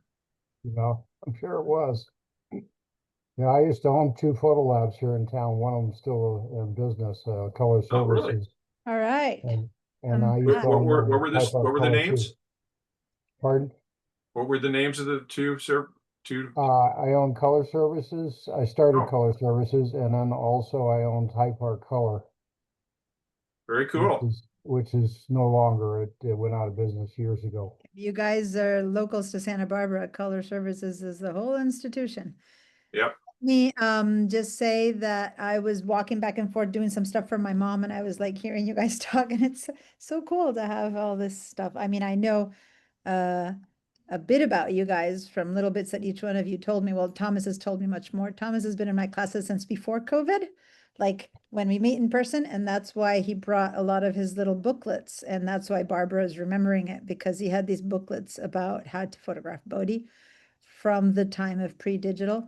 And that's why I knew that answer. They're about it. really nice. Yeah, but I didn't know, I don't know as much about the rest of the stories, but I only heard little snippets of it because I was doing some stuff for my mom. So anyway, I'll send you Thomas. a digital copy, and you can send that to everybody in the class. sounds good. Anyway, I also heard that some of you were able to find the modern view, some of you weren't. Let me just share my screen really quickly. Actually, they found it. It just didn't fix the problem. I Oh, can never find it. Oh, okay. I all thought right. everybody. So basically, over here, over here in Photoshop, you can, let me just get the little light. If you go to this little tiny hamburger icon that shows up to the right of the adjustments panel and click on that, Right. Then, oh, I need to share my entire screen because you don't see the pop-ups otherwise. Hold on, there we go. Then when you do that, this is the adjustments, right? You can go down to the very bottom and it says either mono view or classic view. If I go to classic view, it shows me the old adjustments panel with none, like, and then if I click again and I Oh, modern view, then I get the presets, the adjustments and the presets. so then you lose all the icons for the adjustments, right? No, then you have it there, single adjustments versus presets. It's two. Oh, single, okay. If you click on single Adjustments is the adjustment. old way, only they look bigger now and then presets. Okay, so hopefully that, hopefully But that Diana, seal the deal. Yeah. did you save your preset? And that's why it now says your presets? No, Oh, okay. I mean, I have a preset there that I did once when I was testing it. So you're right. Maybe it's only there because I did save one. That's possible. I haven't thought of it that way because let me see, since again, I don't use presets too much. Let's say that this is a preset that I want to save. Maybe these levels I want to save. I could go over here to the plus sign and your preset name, and I'm going to call this one Diana as a sample. Diana as a sample, and it'll only include the adjustment layers, right? So I'll say save, and then there it's been saved. So maybe if you do that, you'll get the presets, and if not, you don't. So again, go to this little plus sign there. But you'd have to have an adjustment layer created. If you don't have adjustment created, it wouldn't work. So you need to have an adjustment layer of some kind. Then Oh, I got a you'll save question. those adjustment layers as your preset. Okay. So create an adjustment layer of any type and kind, if it's right or wrong, just to test this thing, meaning choose one of these, do something. I'm gonna do this weird hue saturation one. I'm gonna just make anything that's here, you know, green. It's harder now that I have that color. Oh, because I don't have that underneath.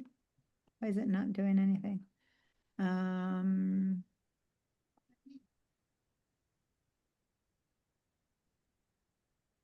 Why am I not getting? Why is this one not working? Okay, never mind. I have the other words that are working. I still don't know why it's not working, but it doesn't matter. Put any presets that you have, put some kind of adjustment layer that you have here in your computer, and I'm going to delete it, and then you can set it. And maybe you're right. After that, you start having your presets. I hadn't thought of that. That's a really good point.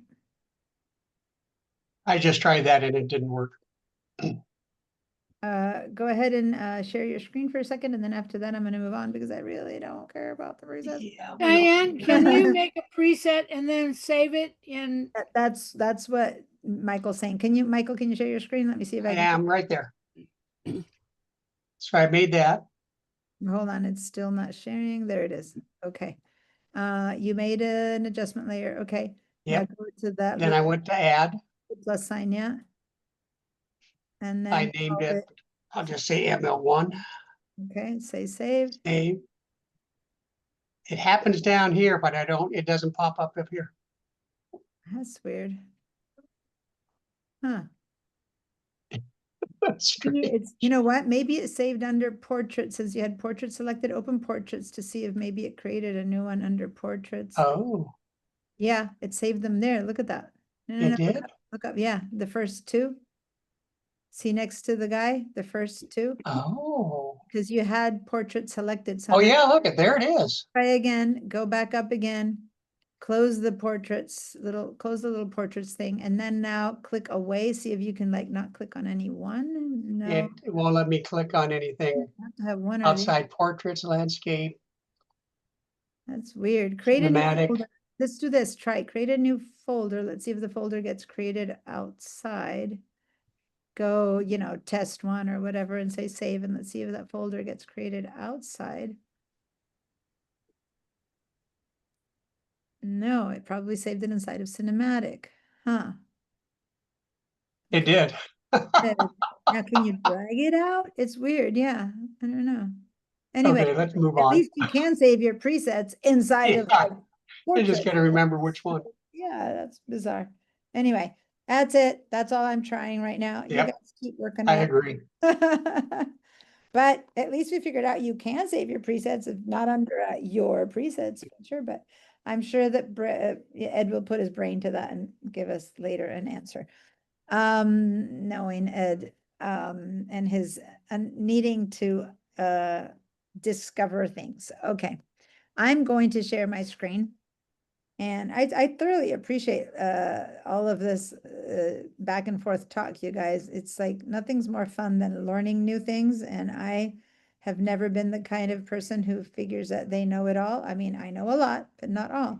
And where am I going to learn stuff if it's not from people bringing ideas to me? So keep posting your discoveries and your stuff. But now let's move on to here we go. Let's move on to the other photo that we brought up. So save this to the best of your ability wherever you have it. And now let's head over to not swirl.j, not again, we could do swirl.j, but I think I don't have time to do both at this point. Let's go to generative expand because you did some generative expand already and now you can understand. Here's the thing. There are some limits to generative expand. And this is a photo.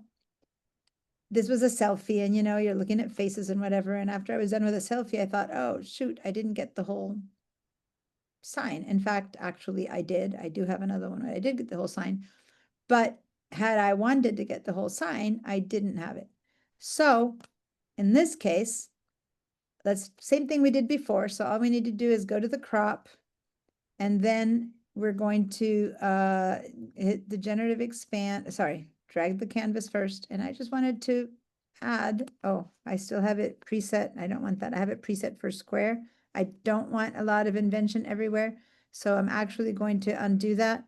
Undo Command Z, and then I'm going to first get rid of that 1-to-1 square ratio. Let me just go to the word ratio. That's kind of nothing. Let me cancel and start again because I want to not, let me just escape key. Okay, now I hit the crop again, and I don't want to crop it a ton. It's just that it's still going. Why is it still sitting with,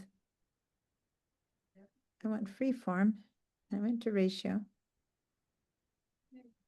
I don't want a ratio. Ratio is no ratio. Let me cancel again. Maybe, you know what I did before with you guys? I went straight all the way to the very beginning in the history and go to the clean up the tool and go to the beginning again, and then pick up the tool again.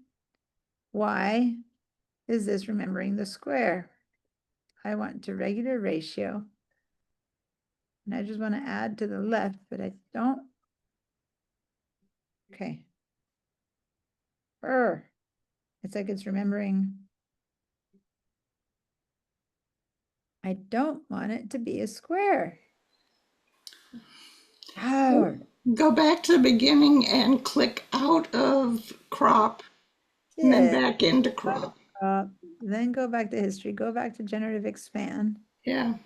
Now go back into crop, and it still keeps wanting to give me the Because, well, you're still in square.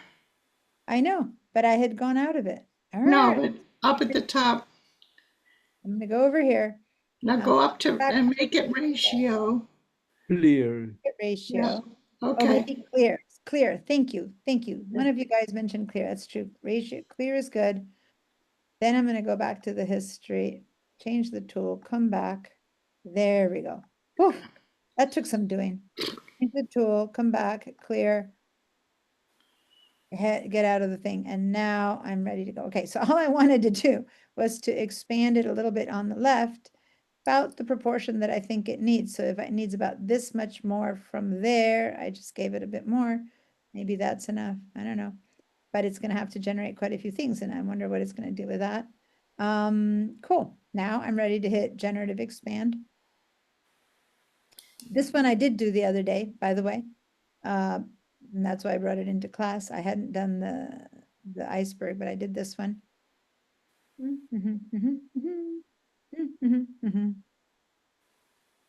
Oh, I got message first generate to something to expand? Maybe you're missing something, I don't know. But anyway, the point I was making, and let me just show you, is that it's really good at creating a lot of stuff, but it still doesn't know how to write. Right. And it did a good job of imitating writing, and it kind of did a weird, nice, I mean, it invented what's there in a way that is totally seamless. Because whatever it did there is good.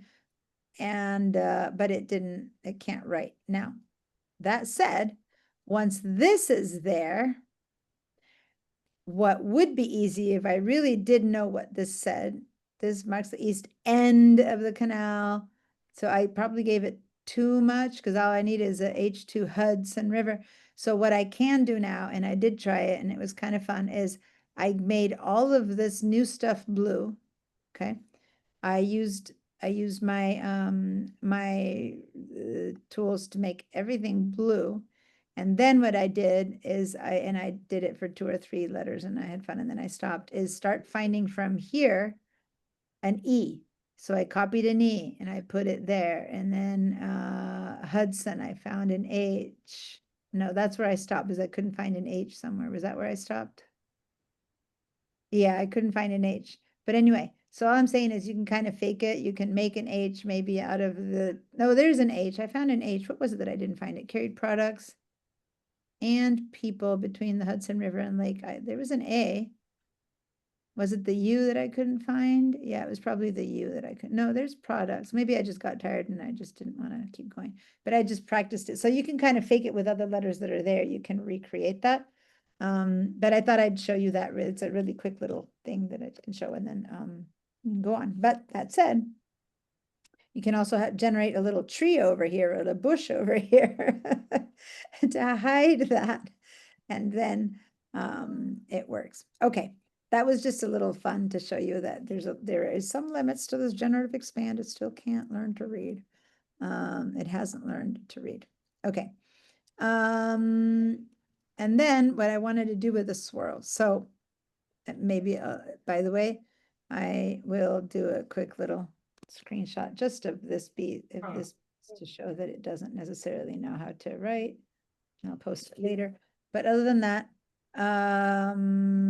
let's go to swirl. All right. Did you guys get it to write any better for you? Because it didn't write any better, right? What is funny is that I stretched it too much. This last time I stretched it out just enough that it really did add only like 1 space, which is what it needed. This time I gave it more space. So it gave me like 2 letters and that would be harder to fix, right? But anyway. I got Klingon. I don't know what you got. Yeah, that sounds like Klingon, that's for sure. All right. Here we go. Now, this isn't about generative, I mean, you could try, I wonder what it would, some of you guys who have more time on your hands, try and see a generative expand, see how well it continues the curves and stuff. It'd probably do a good job. But this one I was going to bring in for another tool that's retouching that I didn't show you last time. And I'm not sure how well it's going to do because I don't have a good patch of it, but I'm going to give you a try. I'm going to give it a try. So there's a couple of other tools in here for retouching under those 3 little spots. And by the way, to do what I'm going to do now, I would normally have used this one, the one I taught you the other day. I would sample some of this and I would cover it over there and it would probably do a good job if I wanted to hide that, if that was my goal. But I'm going to see if I can use the patch tool for the same thing because I want to show you how to use the patch tool. And this is the image that I chose. So, you know, not always do I have the best sample images. I'm going to command plus twice, or I'm going to do command 1 to get to 100%. And I'm going to drag over here. Again, this is that that building, the Gaudí building. This is his the ceiling, which I was fascinated by the ceiling. And now what I'm going to do, and yes, this has to be done on a new layer because this is not this is a destructive function, and I've heard say that they're gonna do it in a non-destructive way, but I haven't seen it available as non-destructive. Maybe it's in the beta. but right now this is still destructive.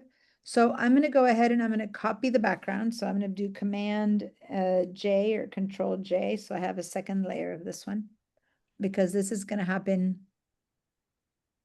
on the layer itself. There's no plan B, no copy layer under and those kind of things for this one. And now what I'm going to do is I'm going to make a bit of a Really. line a little bit outside of what I don't want.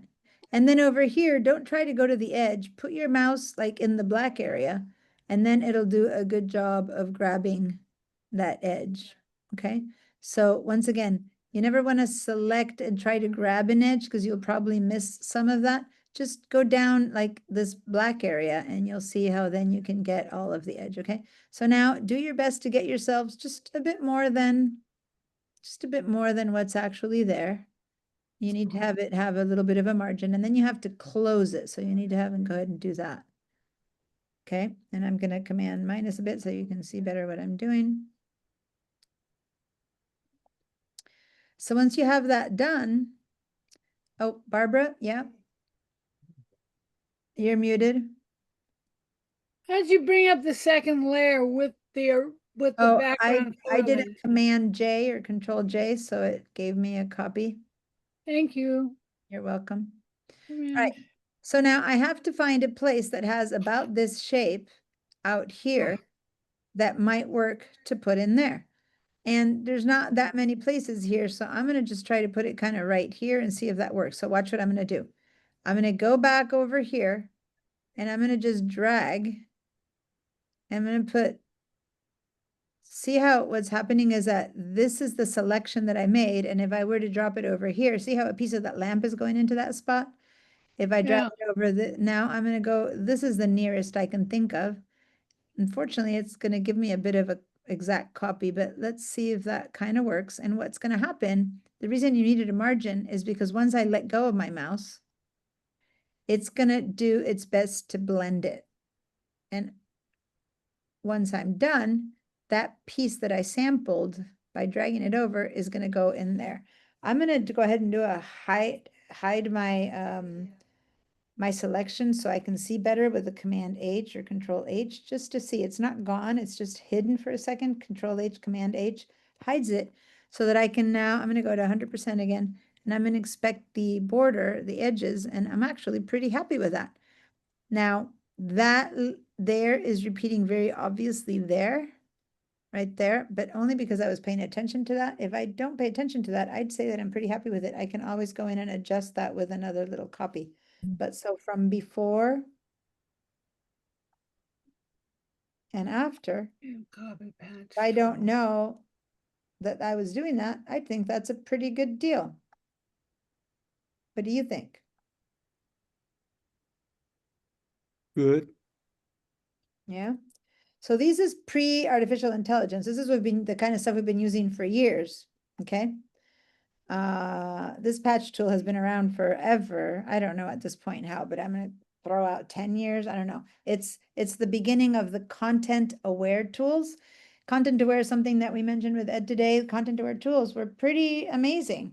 What they could do definitely can't compare to what artificial intelligence was, and that artificial intelligence will bring in stuff that wasn't there. But content aware reads what's around and tries to imitate what's around. So it won't invent like a man in there or a bush in there, which you can tell artificial intelligence to create a bush in that area or a new lamp. But it will do a good job of replacing that which is around it pretty well. So that is the before and after of that little area. And I think it did a pretty good job. I'll see. I Now, was looking for if you something. guys got a good result, or if it worked for you, give me a yes. And if you got a good result, then let me know. But I'm gonna want to know how that worked for you. Now you have to have Oh, something that you can make it match with. What happens is that when you drop it, it adjusts itself and kind of tries to take on the color and the tone of whatever it's dropping into. Even though it came from something darker or yellower, it'll try to adjust to bluer. You know, it reads the area that it's around, it's a content aware tool and it reads the area it's around and it tries to adjust itself to that. There are some tools up here that we can use to make it work better, but in this case, that one kind of worked as far as I'm concerned. So I wouldn't really even think that I need to do too much other changing. Okay, I've got some yeses over there. So Photoshop has had some pretty amazing tools for quite a while, even before artificial intelligence. Now I'm going to show you the content aware tool. In fact, on this edge here, instead of this one, I'm going to have us go just to the regular go to your regular selection thing over there. Okay. And then we're going to make a selection over there. I'm going to make a selection. So under this box that has little dots, if you click and hold, oh, the lasso is gone. Oh, they got rid of the lasso? It's one Oh, down. they have it under down, this one one. Okay, down. they moved it to one down. I don't want the selection brush tool. I want the lasso tool. So go ahead and go down to the lasso tool. And then the lasso tool is going to be pretty sharp on its own. I'll give it a little bit of feather first. I'm not sure if I'm going to ruin it or not by giving it a feather, but let's give it a try. Let's give it like 5 pixels so that the selection is a little bit blurrier. So see how I clicked on 5 pixels there? And now I'm going to do the same similar thing. I'm going to go ahead and select kind of a little bit bigger than around that. And then I'm going to go around and round.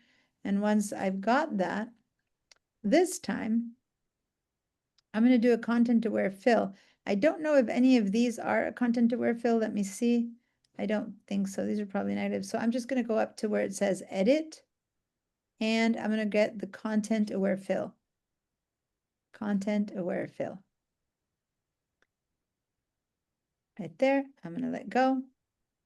And it's going to read areas of the image that it paints in green over there. And over here, it's giving you what it's considered its result. And if I look over here, this time I'm not so happy because it's giving me the way from what I'm seeing, sorry, it's giving me like an extra little light over there. So it's picking up from there. Maybe what I'm going to do over here. So basically, let me show you what's happening. This image is, it's saying all the green stuff, it's sampling from those green areas to create this little patch. You see that? But I don't like what it did there. It might have given you a different result. So I'm noticing that that might come from here. So I'm going to go over here and I'm going to just say, well, don't use this as a sample. So I'm kind of drawing with this minus tool around that area. And that already looks a bit better. Now I'm going to maybe tell it not to use that either. No, that's not where it's reading from. Maybe I'll just grab this whole thing and tell, don't use that as your sample.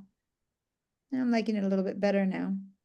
Still, somehow this time it's not doing a good job. What if I do want to add to the selection tool? Maybe I'm telling it add some of this. So I'm going over here where there's a minus and a plus.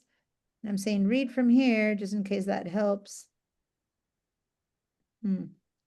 Maybe you know what? I'm looking at I'm going to go to 100%. I'm going to zoom into 100%. And I want it not to read from there, because see how this has bigger patches of texture? I don't want it to read from there. Let me see if I can get it a bit better. So I'm going to go over here and tell it again, maybe don't use this. I don't know. I'm just kind of trying to see if by eliminating some of where it's being sampled from, I get a better. I think I like that better. The color doesn't seem to be matching too much. And I'm going to show you now what I'm going to do. I'm going to get rid of this stuff so it doesn't take samples from those weird places. And now I'm going to have it sample only from the stuff that's nearest. And I'm liking it better, but I still don't think the color is just right. So I can go over here and then I have it go color adaptation default. Maybe I'll tell it to go a bit higher on the color adaptation. Maybe I'm going to go to very high. Whoa. Well, that's actually, there's some green in there, but I don't like that. So now I'm going to go maybe none. That's no good. How about high? So anyway, you can play around with stuff, a little bit with these choices to see if something makes it a little bit better. Rotation adaptation, it's fine. It doesn't seem to be needing. I guess that's about as good as I'm gonna make it. Maybe I'm gonna add again something of this color. No, I'm gonna go back to default. I think I liked it better when it didn't have the greenish tinge. I'm torn between high and default. This makes it greener, which it does have some green there. I just don't like what's happening at the top. So maybe I need to fix that a different way. I'm gonna just live with what it's giving me, which is not bad. Sometimes this gives me amazing results and sometimes it doesn't. Let me add a bit of there. I like that. How about that? I'm just kind of giving it more sampling. Oh, I think some of what I'm adding is helping it.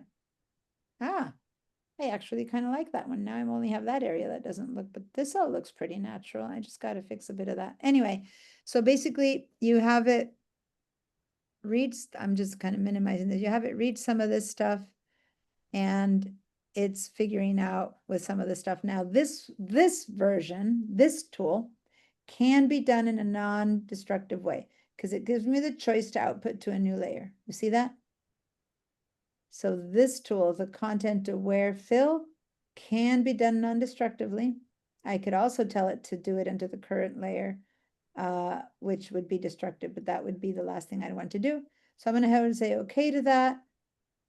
And then here it is. This is the, let me go to 100%. This is the fix it that I got. But since it's on its own, it's a floating thing. Now I can keep working with that and trying to blend that or merge that a little bit more. You see that? So this one is the content aware fill. This one was the patch tool. The one that we did first was the patch tool. This little bit was the content aware tool. I'm going to zoom out a little bit again. Yeah, what's up? Oh, one thing I noticed, hold on. Oof, that's not good. I just noticed something that's not good. Since I gave it a 5 feather pixel, it left the edges. It also feathered the edges by 5 pixels, and that is not good at all. Ugh. Okay, that was a mistake. But anyway, maybe I can move it down a bit. See what I mean by it now? See that little brown edge it left there? That's because I had given it a bit of a, okay, well, anyway, good to know. I can expand it a little bit and have it cover that. Anyway. Barbara? I can't keep up with you because I can't, I always have to try to get rid of something or find something. I have a checker grid, like graph paper or Go ahead and share your screen because I wouldn't know what's happening. I can't think what it's called, and I know what it's called. Share. Go back to some of the other images that are easier and see if you can create a content aware fill. How do I get rid of all those? Oh, you've turned on a grid. Go up to view. Yeah, but I don't remember turning it. Whoops. Yeah, I'm trying to see show grid. Go to view, show, go down, down, down under extras. There's a show. And then you have the grid, which is the 4th choice down, kind of turn. Oh, go ahead and no, I didn't check on that today. You probably did a shortcut and you turned on the shortcut for show grid. There we go. Okay, thank you. Welcome. I see another hand up there. Yes, Karen? Yeah, I'm guilty. I was playing around with my lasso. So I did discover that the content aware tool is underneath the patch tool. Yeah. So I kind of got busy and lost in that. You got lost, so you didn't do this one, you mean? Meaning I lassoed the area, I selected it, but I was so focused on trying to figure out where your content tool was that I wasn't paying attention. Okay, so let me show you again what I did, and this time I'm not gonna feather it. Let me see if it goes any better. Okay, so you ready for me to show it to you again? Oh, Okay, I don't have a so content Go aware. your lasso, go select your lasso tool. And this time I'm not gonna feather it, since I'm gonna show this again. I'm gonna see if it Hmm. gets better. If I don't Let's see. at all. Okay, Then so, go ahead and get yourself a little bit bigger. I'm gonna give it a little bit more than that. I'm gonna give this a little bit of a margin. and then Wouldn't go still around it. use. Oh, I'm not sharing my screen. I'm sorry. Thank you for saying that. I was like showing something and doesn't help if I don't show it, right? Okay, here we go. Let me go to Photoshop again. Okay, so I grabbed the lasso tool. I actually took the feather off because since I didn't like what it did, I actually went back up there and did 0 just in case. I'll try it without the feather. Okay. Did you find that, Karen? You got your lasso tool? Yeah, uh-huh. Okay. Now I'm gonna make a little outline of it. Kind of, I didn't do a good job because I'm on my pad. So I'm gonna try that again. That's a bit better. I hate working with my mouse, with my, I left my tablet in Santa Barbara. I'm working on with my finger in Photoshop on the touchpad, which is like, oh, and yet I'm doing it. You got your outline, Karen? Uh-huh. Okay. Now we're gonna go up to edit, content aware fill. um, Did you find it? where's content aware? Okay, up to I edit. don't have that layer. Edit, go all the way up to edit. Content aware fill. At the very top, like I'm not sharing the screen enough to see it, but way up at the top of the whole screen where you have all your menus, it's under edit. Did you find it now? Nope, I don't have it. Oh, there, content aware fill. Mine's down about a Did you third of find the it? way down. Did you find it, Karen?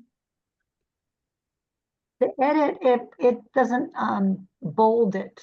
So do I have to You be select putting it my and go, and then it gets going. If this isn't working for you, I'm gonna have you, oh, wow. Look at that. Last time I didn't like what it did, and look at how good it looks this time. My content aware fill this time looks really good without anything. And in fact, it even put another one of those little thingies in there it invented. Huh. So you never know. You have to do these things again and again because it depends on what you select the first time, what you select the second time, but maybe the fact that I didn't give it a feathering worked better, but I'm actually really liking this result. Select and I'm deselect. gonna go ahead and say okay so that I can help people. So I'm gonna finish mine up. I got it. I like my second one much better. I'm gonna go ahead and call this one a content aware tool fill. And I'm gonna get rid of the one that I didn't like before. And now if I need to help, I'm ready to help. So who needs a hand? Wow, look at that. That I really like. Who needs to share? For whom is it not working? Me, Karen, for some reason when I go to edit, it's Okay, go ahead and doesn't share your allow me. screen. Share your screen so I can see what's happening. It might be that you're not selecting on the right layer or something like that. Go ahead and share your screen.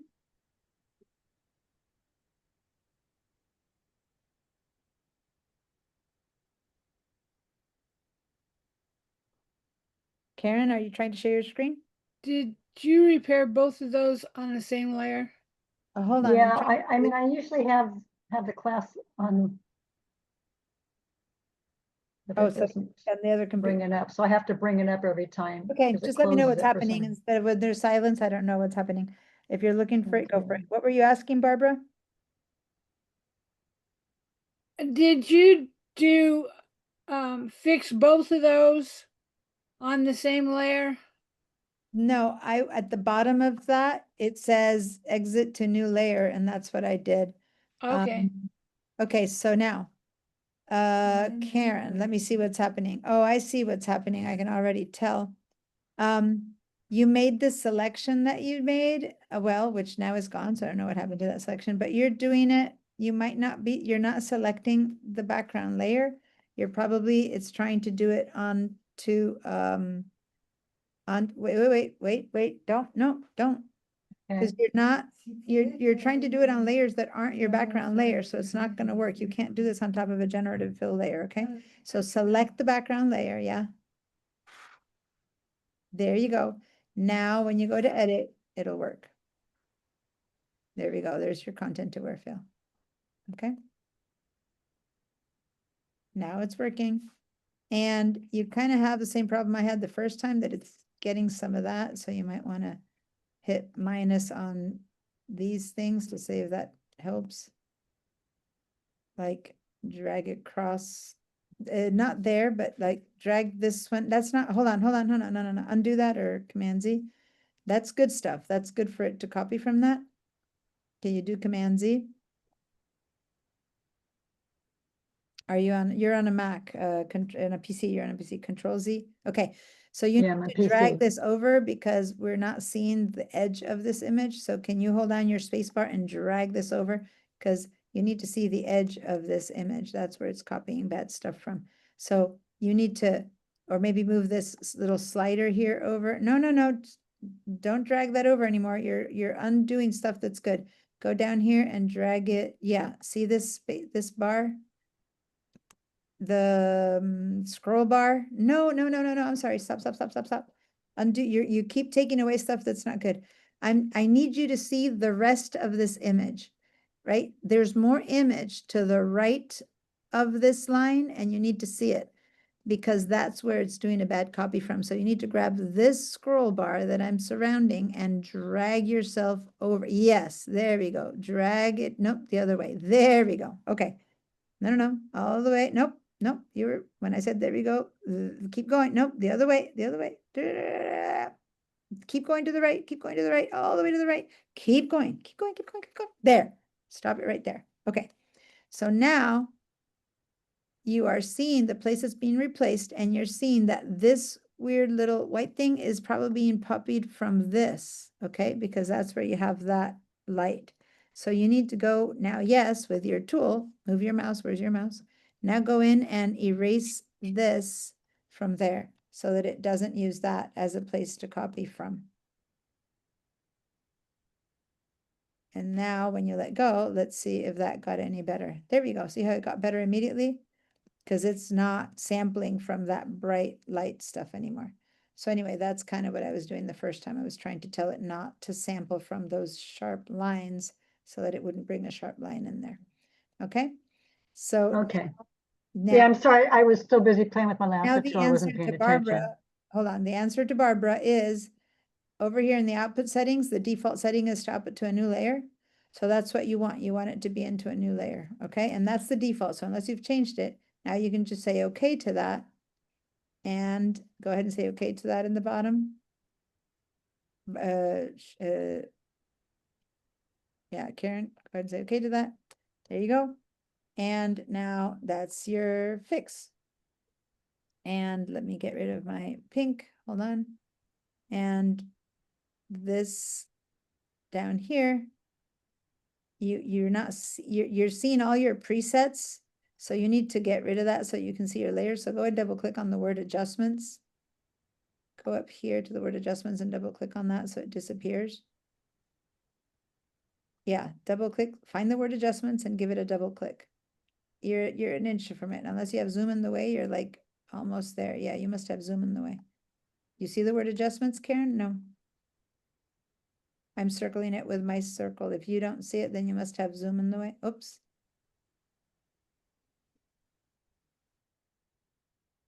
Yeah, I'm having a problem trying to get Zoom stuff out of the way. Yeah, grab it from the black area. Anything that's zoom, get it from the black area and drag it out of the way. Okay, I got Zoom out of the way. Stay down here. Okay, I need to see more layers because you're not seeing the layer you just created. You're like seeing only 3 generative fills. So you need to make space. Maybe grab this from here and just drag it up so we see more layers. Yeah. I'm not seeing the layer that you just created. These are the generative fills. Here it is, background. Yeah, there we go. So that's the on and off that you created, okay? So double click on that thing that says background copy and now call it, content aware, this one. That's the content aware fill. Content aware is just a name of many tools have it. The content aware fill tool is the one we just used. Okay, Sharon, yes, your hand is up. I am not able to get rid of that marching ant at the corner. I've got it removed, but okay, let me share. Then How's go that? ahead and, no, you can go up to select and say deselect. That's how you get rid of it. Select and deselect. And then your Oh, selection. thank you. You're welcome. Yes. All right, cool. I did it two show different you ways, one- Diane. What's that? I don't know what I did, but I did it two different ways. Okay, good. We did it two different ways. Let me show you one final way. Because I'm just showing you different tools. Since there's 3 corners to fix on this one, I figured we'd use one tool on each one. Now, this isn't really a problem up there. This is actually Photoshop, but this is actually the roof. It finishes there, but we could assume and concern that it's maybe a door, right? So let's consider it that it's another problem because this last one that I want to do, I want to do just a generative fill, which of all things, we haven't done a generative fill. We did a generative expand fill. We did all these others, but we didn't do a generative fill. So now we're going to go back to the patch tool or back to the background. You need to be not in the content aware fill, because if you try to do it on this one, there's nothing there on this one. Does that make sense? So you need to be on a layer, selected a layer that has the pixels there. And then let's kind of select around this as if this was another door frame, even if it isn't. So you make one more select in there.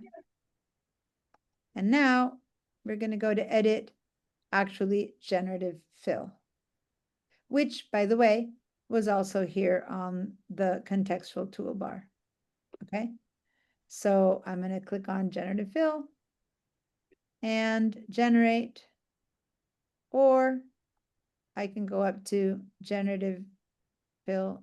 Hold on, over here. Let me move this over. I could have gone to edit generative fill. And then this little box says, what would you like to generate? And in this case, it knows that I want it to generate most ceilings. So I'm just going to let it generate because I don't want it to put in, a new lamp or something. I just want it to look around and basically do a content aware kind of thing, but with a generate. So I'm going to say generate. And I'm going to let it.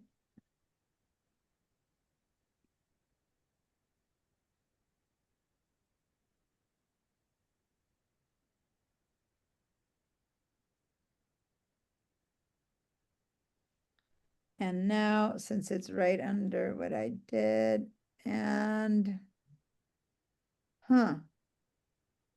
okay, well, I mean, it covered it, but it kind of looks like it's looping in.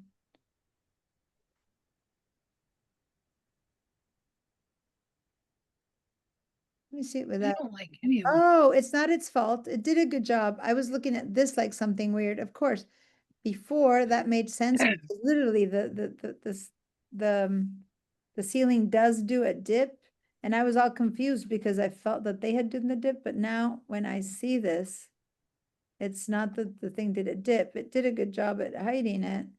It's just that the dip is gone. Like I might have. I probably, if I wanted the dip to disappear, I should have selected a little bit further. That's what's confusing me.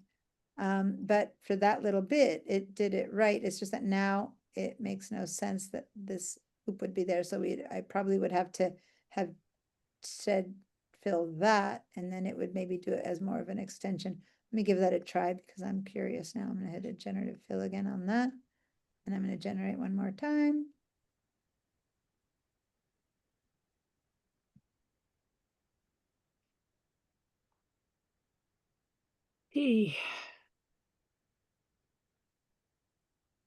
Oh. And now let me see.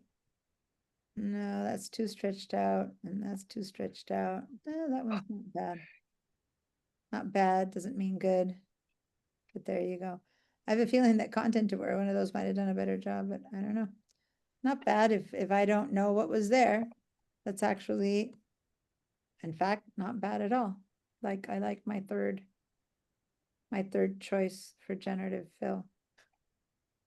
So I'm gonna get the second one out because I don't like it. And so now I have patched, I'm gonna turn all these off.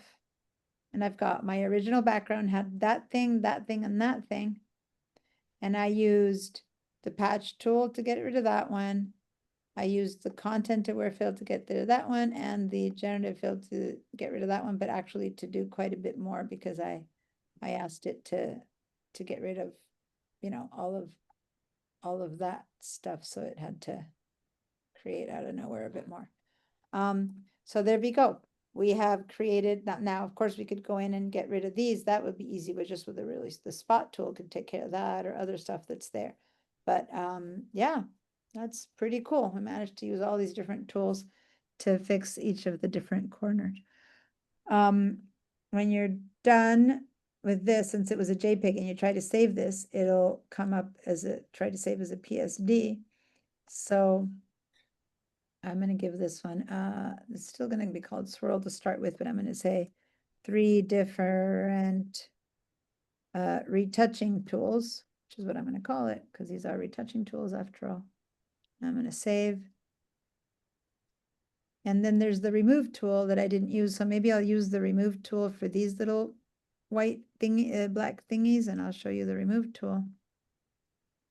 And the remove tool, also, I have to go down to the original pixels, otherwise it won't work. And I'm going to maybe make a couple little, and I'm going to hold down the shift key so that I make many little circles because I want to get rid of these guys. These would be so easy to use with a spot tool, by the way, guys. But anyway, I'll just show you the remove tool. Select all of these guys. This one's going to be harder because it was created in the Content Aware fill, so I'm not sure if it's going to be able to read that one. Let's do that anyway, and let's see what happens. Maybe I'm going to put that anyway, because this one was invented by the Content Aware tool. So I might have to do some jigmarolling there. Okay, so now with my selection tool, I went around and round and round each one of these little guys, but I held down the shift key so that I would keep doing more than one, right? Because if I let go of the shift key and I do one, it all disappears. So I'm going to undo that. Hold down the shift key and you can keep making selections, okay? And then instead of the generative fill, I'm going to use the remove tool, this guy. Click on remove. And it uses generative AI, but it doesn't use generative credits, which is good. The others did use generative credits. And it's non-destructive. So it happened on a separate layer. The only one it couldn't handle, of course, is this last one because these were generated by AI. So now I'm going to have to go into the Content Aware fill tool there where that one got created. And I'm going to have it generate that one on top of the Content Aware fill. And that's just that little teensy bit. And so that kind of worked. I left a little mark, but there we go. So now this is the remove tool. If I turn all of these off, I'm back to all of this was done in a non-destructive way, except for the patch tool, which is why I had you do it on a different one. Everything else was done in a non-destructive way. So we have it pretty clean-ish. We still have some little loopholes they have there that are like fire sprinklers or something. But other than that, we've been able to clean up all this roof with 4 different tools: patch, remove, Content Aware, and generative fill. And some of them do a better job than others. In this case, and another image, you might find that the others do a better job than the first ones. You know what I mean? It's just using different tools that are available. And if you don't like the results on one, try the next one, try the next one. Knowing all of them helps you know how to then.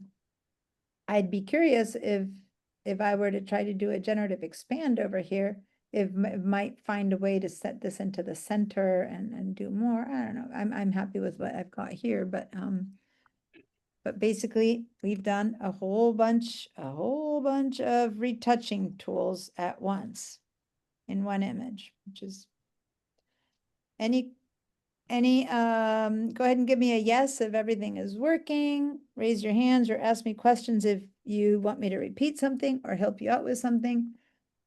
And at this point, I would like some screenshots, not only, of course, of the final result, but of all of these layers to see how you're doing. Because like I was looking at some other people's layers when they shared, and there's like all these like false starts. And if it's a false start, you shouldn't be working on top of another one. You should have only the ones that are good, and the ones that are good, not good. If you don't like it, just trash them, select it, and go to this little trash can over here to get rid of it.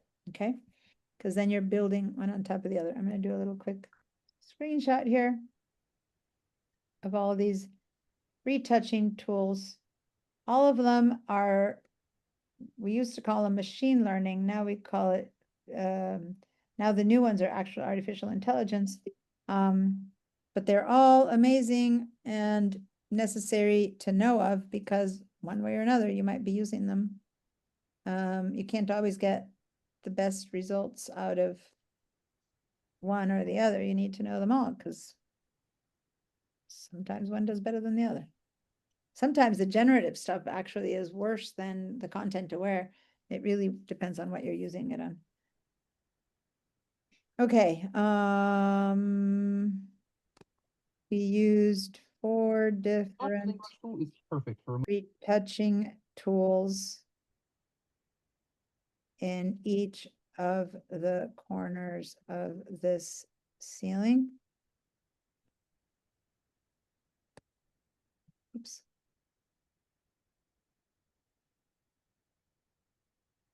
Generative fill, content aware fill, patch tool, remove, generative remove. Okay, so whoops, where's my Padlet? Here we go.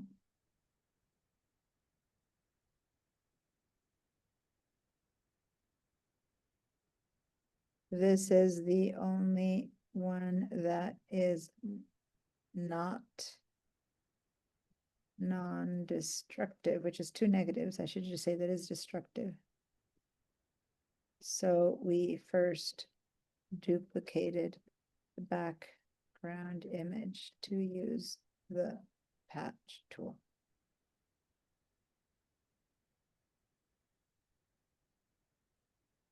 All right. Now this is only the final product, so I'm not really showing the in-betweens, but Peggy here already did a good job of showing one with the content aware fill and how that one worked. You said you let Photoshop pick the areas. I'm not sure. I'm not sure what you're saying here.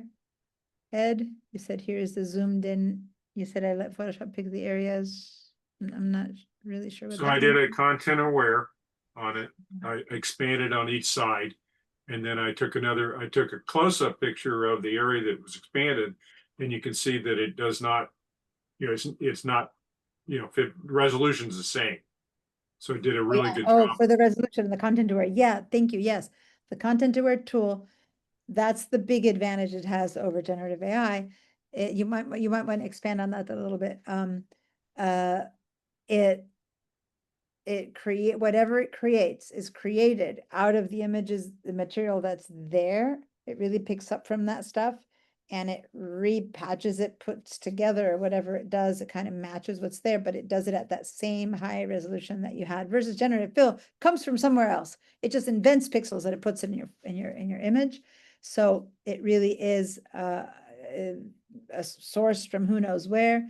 It invents that road, the water, all of that comes from some other invented images. So they do not stay at the same resolution, but the content aware fill it looks around and it says, I'm going to bring a bit of this, a bit of that, you know, that green stuff. I'm going to source from all of these things something that I'm going to create to put in there. So it keeps the same resolution. So if you can do content aware fill, and it works, it's a better solution if you're trying to work with an image that you need it to stay at high resolution.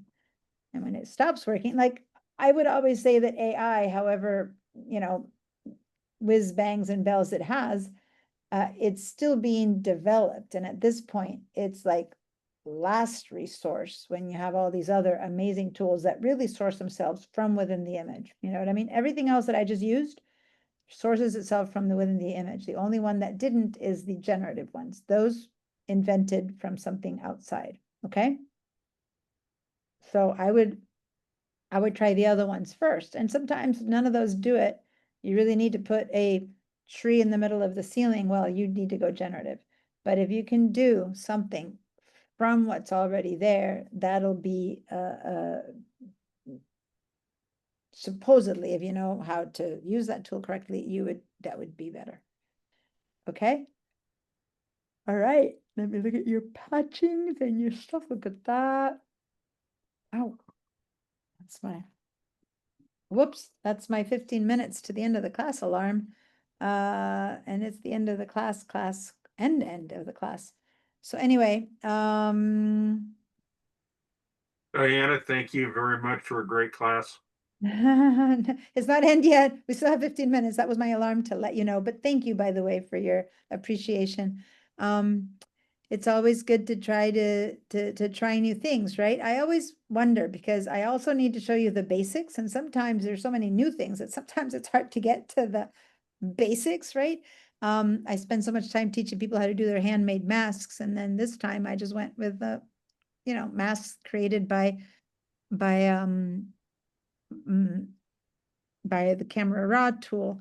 It's just that they're getting better and better. So I'm also having to adapt to say, well, if we're not going to make our own masks so much, then let's learn the ones that are there. But I still think that there's a great place for knowing how to make your own masks, right? So as we move through the different seasons of the class, fall, spring, summer, whenever you wonder why would you take the class again, it's because I try to focus on different things each time.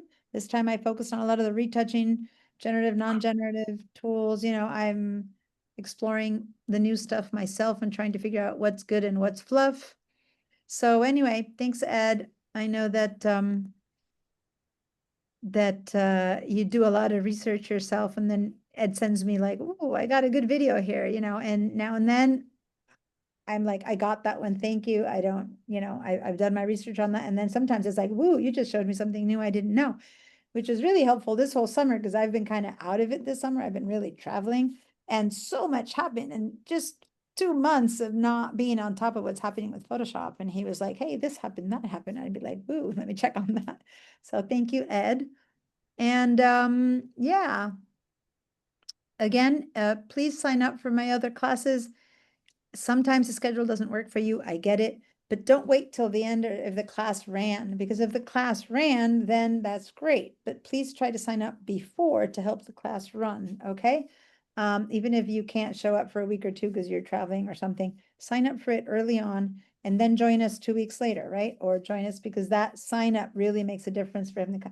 On the other hand, if you've taken the class 85 times and you're done with it, I don't want you to like, you know, okay, I gotta go take Diana's class again because she needs a student.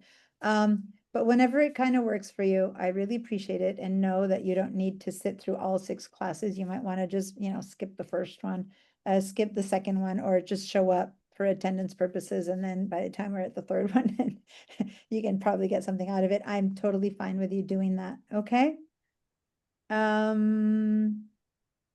Now, we still have 10 minutes, so I can either show you something new or you can ask questions. Let me see. Do you have anything left that you want to ask, or do you want to redo something we did today or review something we did today? Or do you want me to show you something new? You want the snapshot with the layers? Say that again? The snapshot is within the Camera Raw tool, the snapshot tool. No, do you want it with the layers? Oh, my screenshot. Yes, because the layers show me all the different tools I use. There's some that call themselves their own thing. They call themselves generative, but others like the patch tool, you need to double click on it and call it patch tool so that I can see what you did. Okay. So yeah, but most importantly, you guys, since this is our last class, is I would love to look at the Padlet next week and see that you guys did some of this stuff on your photos, you know, like Harry and Jacob and Sharon, they all posted stuff that they did this week, and I really appreciate it. Saying that Peggy, you know, you're always posting stuff. Ed usually is putting some stuff in there.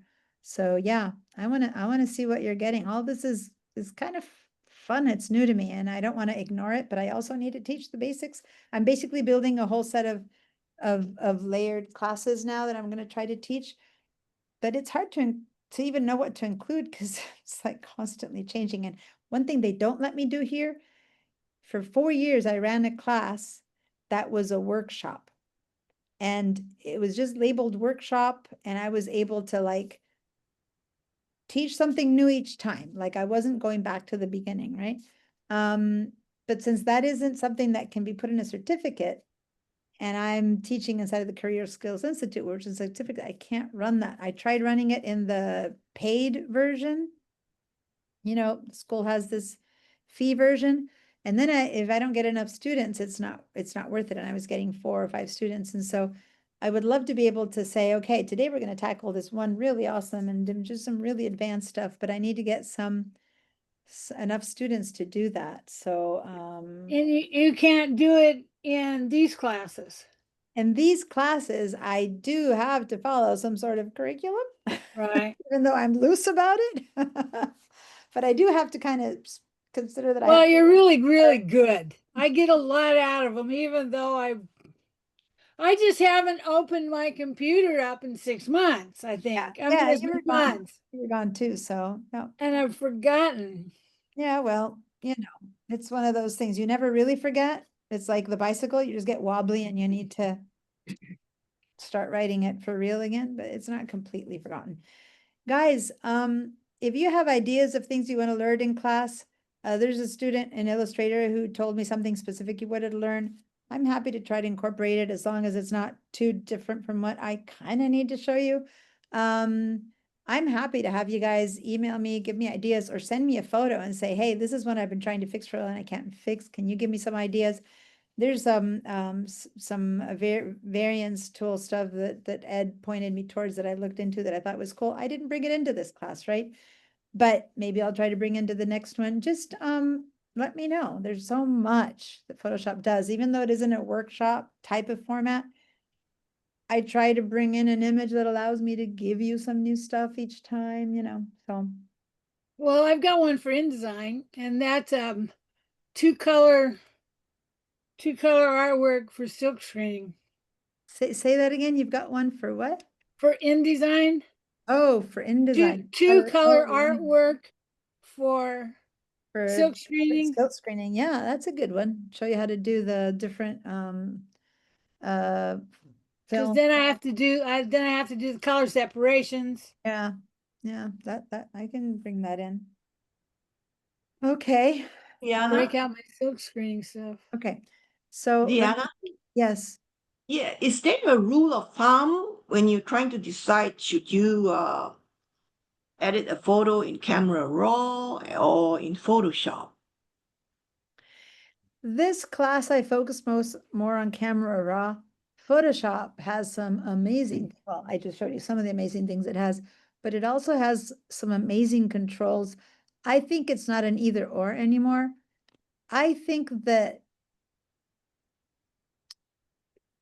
my workflow, I'm opening my photos in Camera Raw first, doing a lot in Camera Raw when it comes to lighting and color. I wouldn't call it on a global scale anymore because of course now we can mask, but as you saw with Harry's photo, are you still here? If Harry just dropped out. Yeah, he's not here anymore.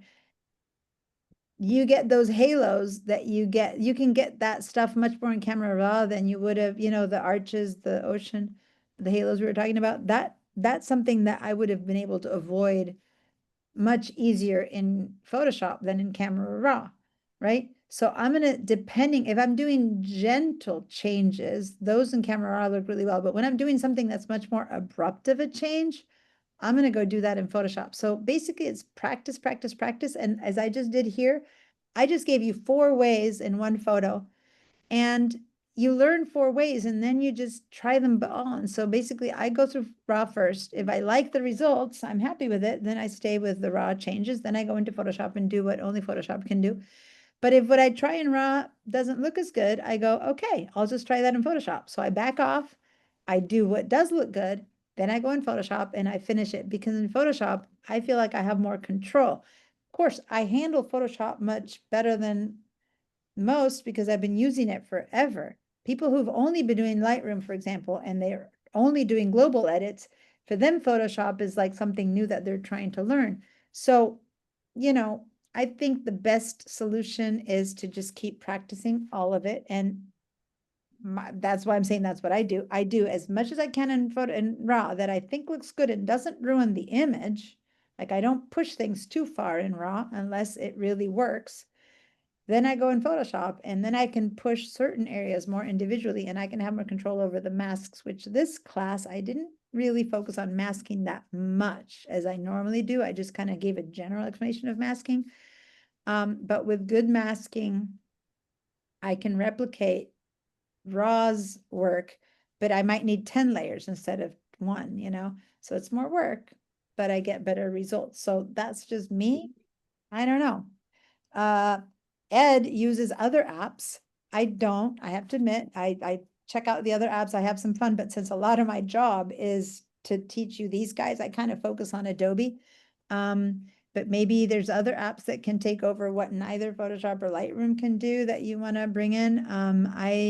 I'm happy in all my professional work. I've found that this works. I've only had to do a few times when upscaling and stuff wasn't working yet, but now Photoshop is doing an amazing job of upscaling. So basically practice, practice, practice, and you get to decide. Some people will go, oh, I'm just do it all on Camera Raw and I'm never going to bother with the rest. And you know, if you don't know what Photoshop does, you stop there. But if you know what Photoshop does, then you kind of keep pushing it and you do great stuff in Photoshop. So I would say start with Art Raw. And if you're still wanting to do work, move into Photoshop. But I'm saying that because that's what I do. Okay, thank you. Someone else might give you a different answer, you know? So that's just me. There's 2 other, you know, Ed does a lot of retouching. Do you want to say what you do to see if you know, give Sharon a different answer? So quick thing. I left Lightroom when they went to a SaaS license. That's true. I do not like subscription, and I went to a product called On1 Raw, Okay. and I used it for years, and it really has a lot of Lightroom and a lot of Photoshop all in one app. And it does a lot of things easier than, to be honest, than what Lightroom used to do. Lightroom has gotten really good. And if I was starting today, I would, as a photographer, I would probably start with Lightroom and follow what I normally do. In this case, I go to Photoshop for about 5% of my images, but from On1, I can just push it to Photoshop, make the changes, and then it brings it back into On1. Can I say something, interrupting? Just, I want to say when Ed says Lightroom, when I talk Camera Raw, Lightroom and Camera Raw have virtually the same tools. Lightroom has some other stuff that has to do with organizing. I'm not talking about that. But when he says Lightroom and I say Camera Raw, we're kind of talking about the same thing, okay? Just wanted to throw that out, okay? Because otherwise it seems like he's using a third tool. He is, when he's talking about On1, but whenever he says Lightroom and I said Camera Raw, we're kind of talking about the same thing. All right, sorry, keep going, Ed. So, and you're exactly right. I mean, when I come into Photoshop, I'm coming in because On1 can't do it, or to be honest, Camera Raw can't do it because On1 has almost everything that Camera Raw has. Now, Adobe has hundreds of developers, and On1, which is a small company out of Portland, has tens of employees. And so, very honestly, all these changes we're seeing software-wise on Photoshop and Lightroom almost feels like every month. Every time they do that, they leapfrog their competitors. And then the competitors catch up. And that's how software works. And, you know, for instance, I've had to scan a lot of family pictures and stuff over the years. And scanning's really tough. It's really easy to get artifacts and they're not very sharp and stuff. And it's amazing what some of the AI-based tools like Resize Resize 2026, which just came out, or Topaz Gigapixel, or Super Resolution in Photoshop, or there's all sorts of products out there. But it is amazing what they can do now. And so I'm back. My whole factor is I'm 76. I've got hundreds of thousands of images sitting right here, you know, backed up in the sky and everything else. And what I'm doing more right now than shooting or even processing pictures is culling them. And very honestly, this is going to sound weird.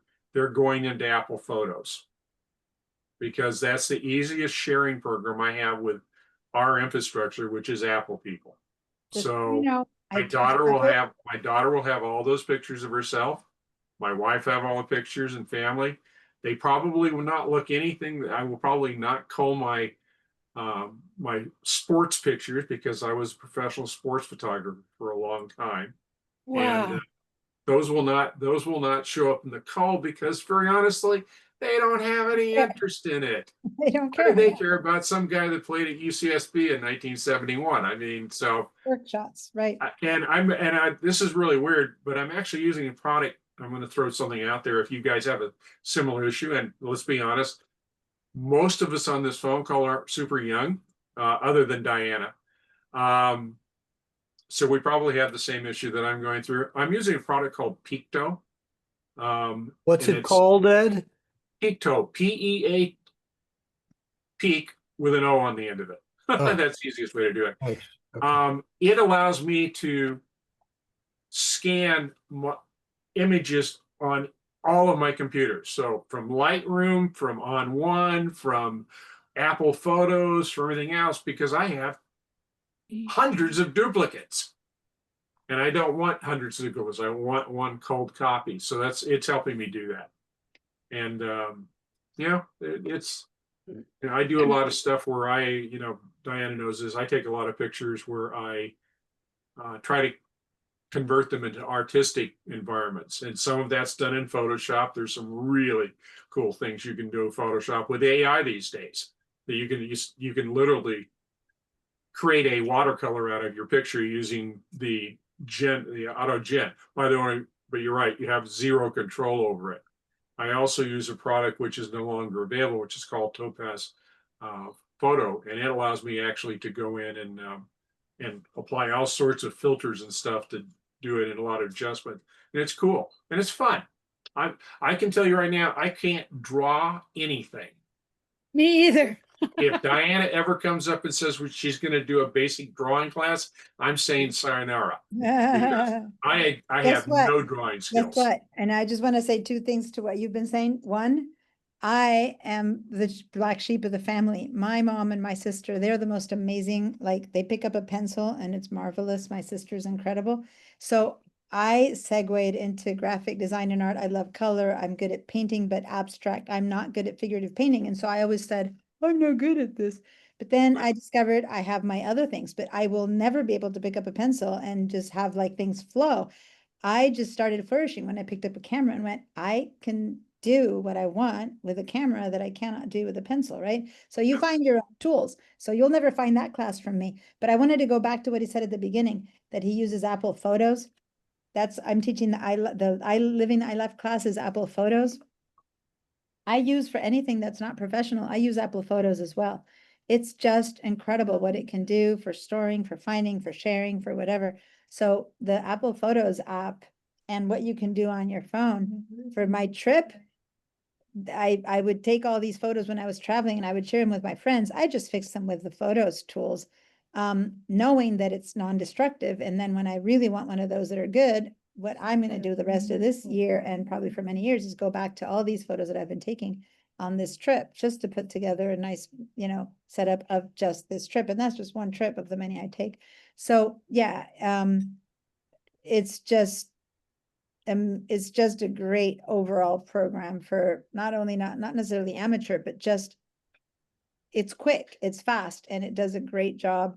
And that's what I teach in the iLife class. And then for the stuff that I really want to do, this one photo, I want to say I might spend 10 hours editing a photo, or 5 or 2, but I really focus on it. That's a one-on-one basis. And that's for which I use all of these tools that I'm teaching you guys when And it's free. And it's Oh, free. Apple Don't Photos, forget yeah, that. Photos is free. Well, Because you none of have to this buy other it. stuff I own is free, I can tell You have you. to buy into the Apple Um, system. Yeah. The neat thing, There's the neat people thing here about who are Apple PC Photos, people. There's people here who are PC people. They can't use Apple Photos, so you need to be in I'm the sorry. Apple system, okay? I was the first Apple dealer in the United States, so there's no way I'm talking about PCs. The Apple Photos allows you, when you're in editing, to take your image and push it out to these other products, including Photoshop. So you can do the same thing I'm doing it on one from there. And the best thing is the shared albums. So my daughter, while we were talking, said, "Can you send me some pictures of when I was 10 and 11?" So I went into Photoshop, I did a search, I said her name, I said 2005, which was when she was Photoshop, 10. yeah. It came up with 340 images, and I just selected them all and dumped them into a shared album, which she now can see in Simi Valley. I don't even have to send it to her or anything. That was And in Photoshop. That was in Photos. The Photos app allows you to do in that. Photos program, yeah, Apple Photos. So there's some cool things, There's some cool but things. it's fun. It's just like I was talking to Thomas. Thomas brought up things that we have in common, even though I don't think we ever met. Yeah. People more than anything else. Yeah. I heard And you talking about people when I was walking by. I do need to go, you guys. I'm so sorry. My mom's like, she's been waiting Fine. for me for dinner. I'm loving this. Thomas wants to having- say something. Yeah, Thomas. Oh, you're muted. You're muted. I just wanted to say I sent you a digital copy to send to everybody in the class. Oh, thank you. Okay, photographing I'll photos. email you guys his digital version of his It's Bodhi. really nice. Like to see Okay. it. All Definitely right. like to see it. It's All on my right. bookcase. Diana, thank you. Wish I had a bit more time to just chat with my students. I always feel like I need to start teaching, right? But you guys are so fascinating. It's really fun. Okay, Thanks so bye. much. Thank See you ya. so Ed, is much. that PEAKO? PEAKT. P-E-A-K-O, yeah, Pico. Pico. Oh, there's a Thank T you. in there. It's K-T-O. PEAKTO. Okay, thank Mountain you. Peak, and then TO. Peak 2, yeah. You've Okay. sent that to me once and I didn't have a chance to look into it, so I'm gonna look into it again. Because I have stuff all over too, so, okay, bye guys. Bye-bye. See you hopefully in a couple of Thank weeks you. in my next Photoshop class or in some other. Thank you. Bye.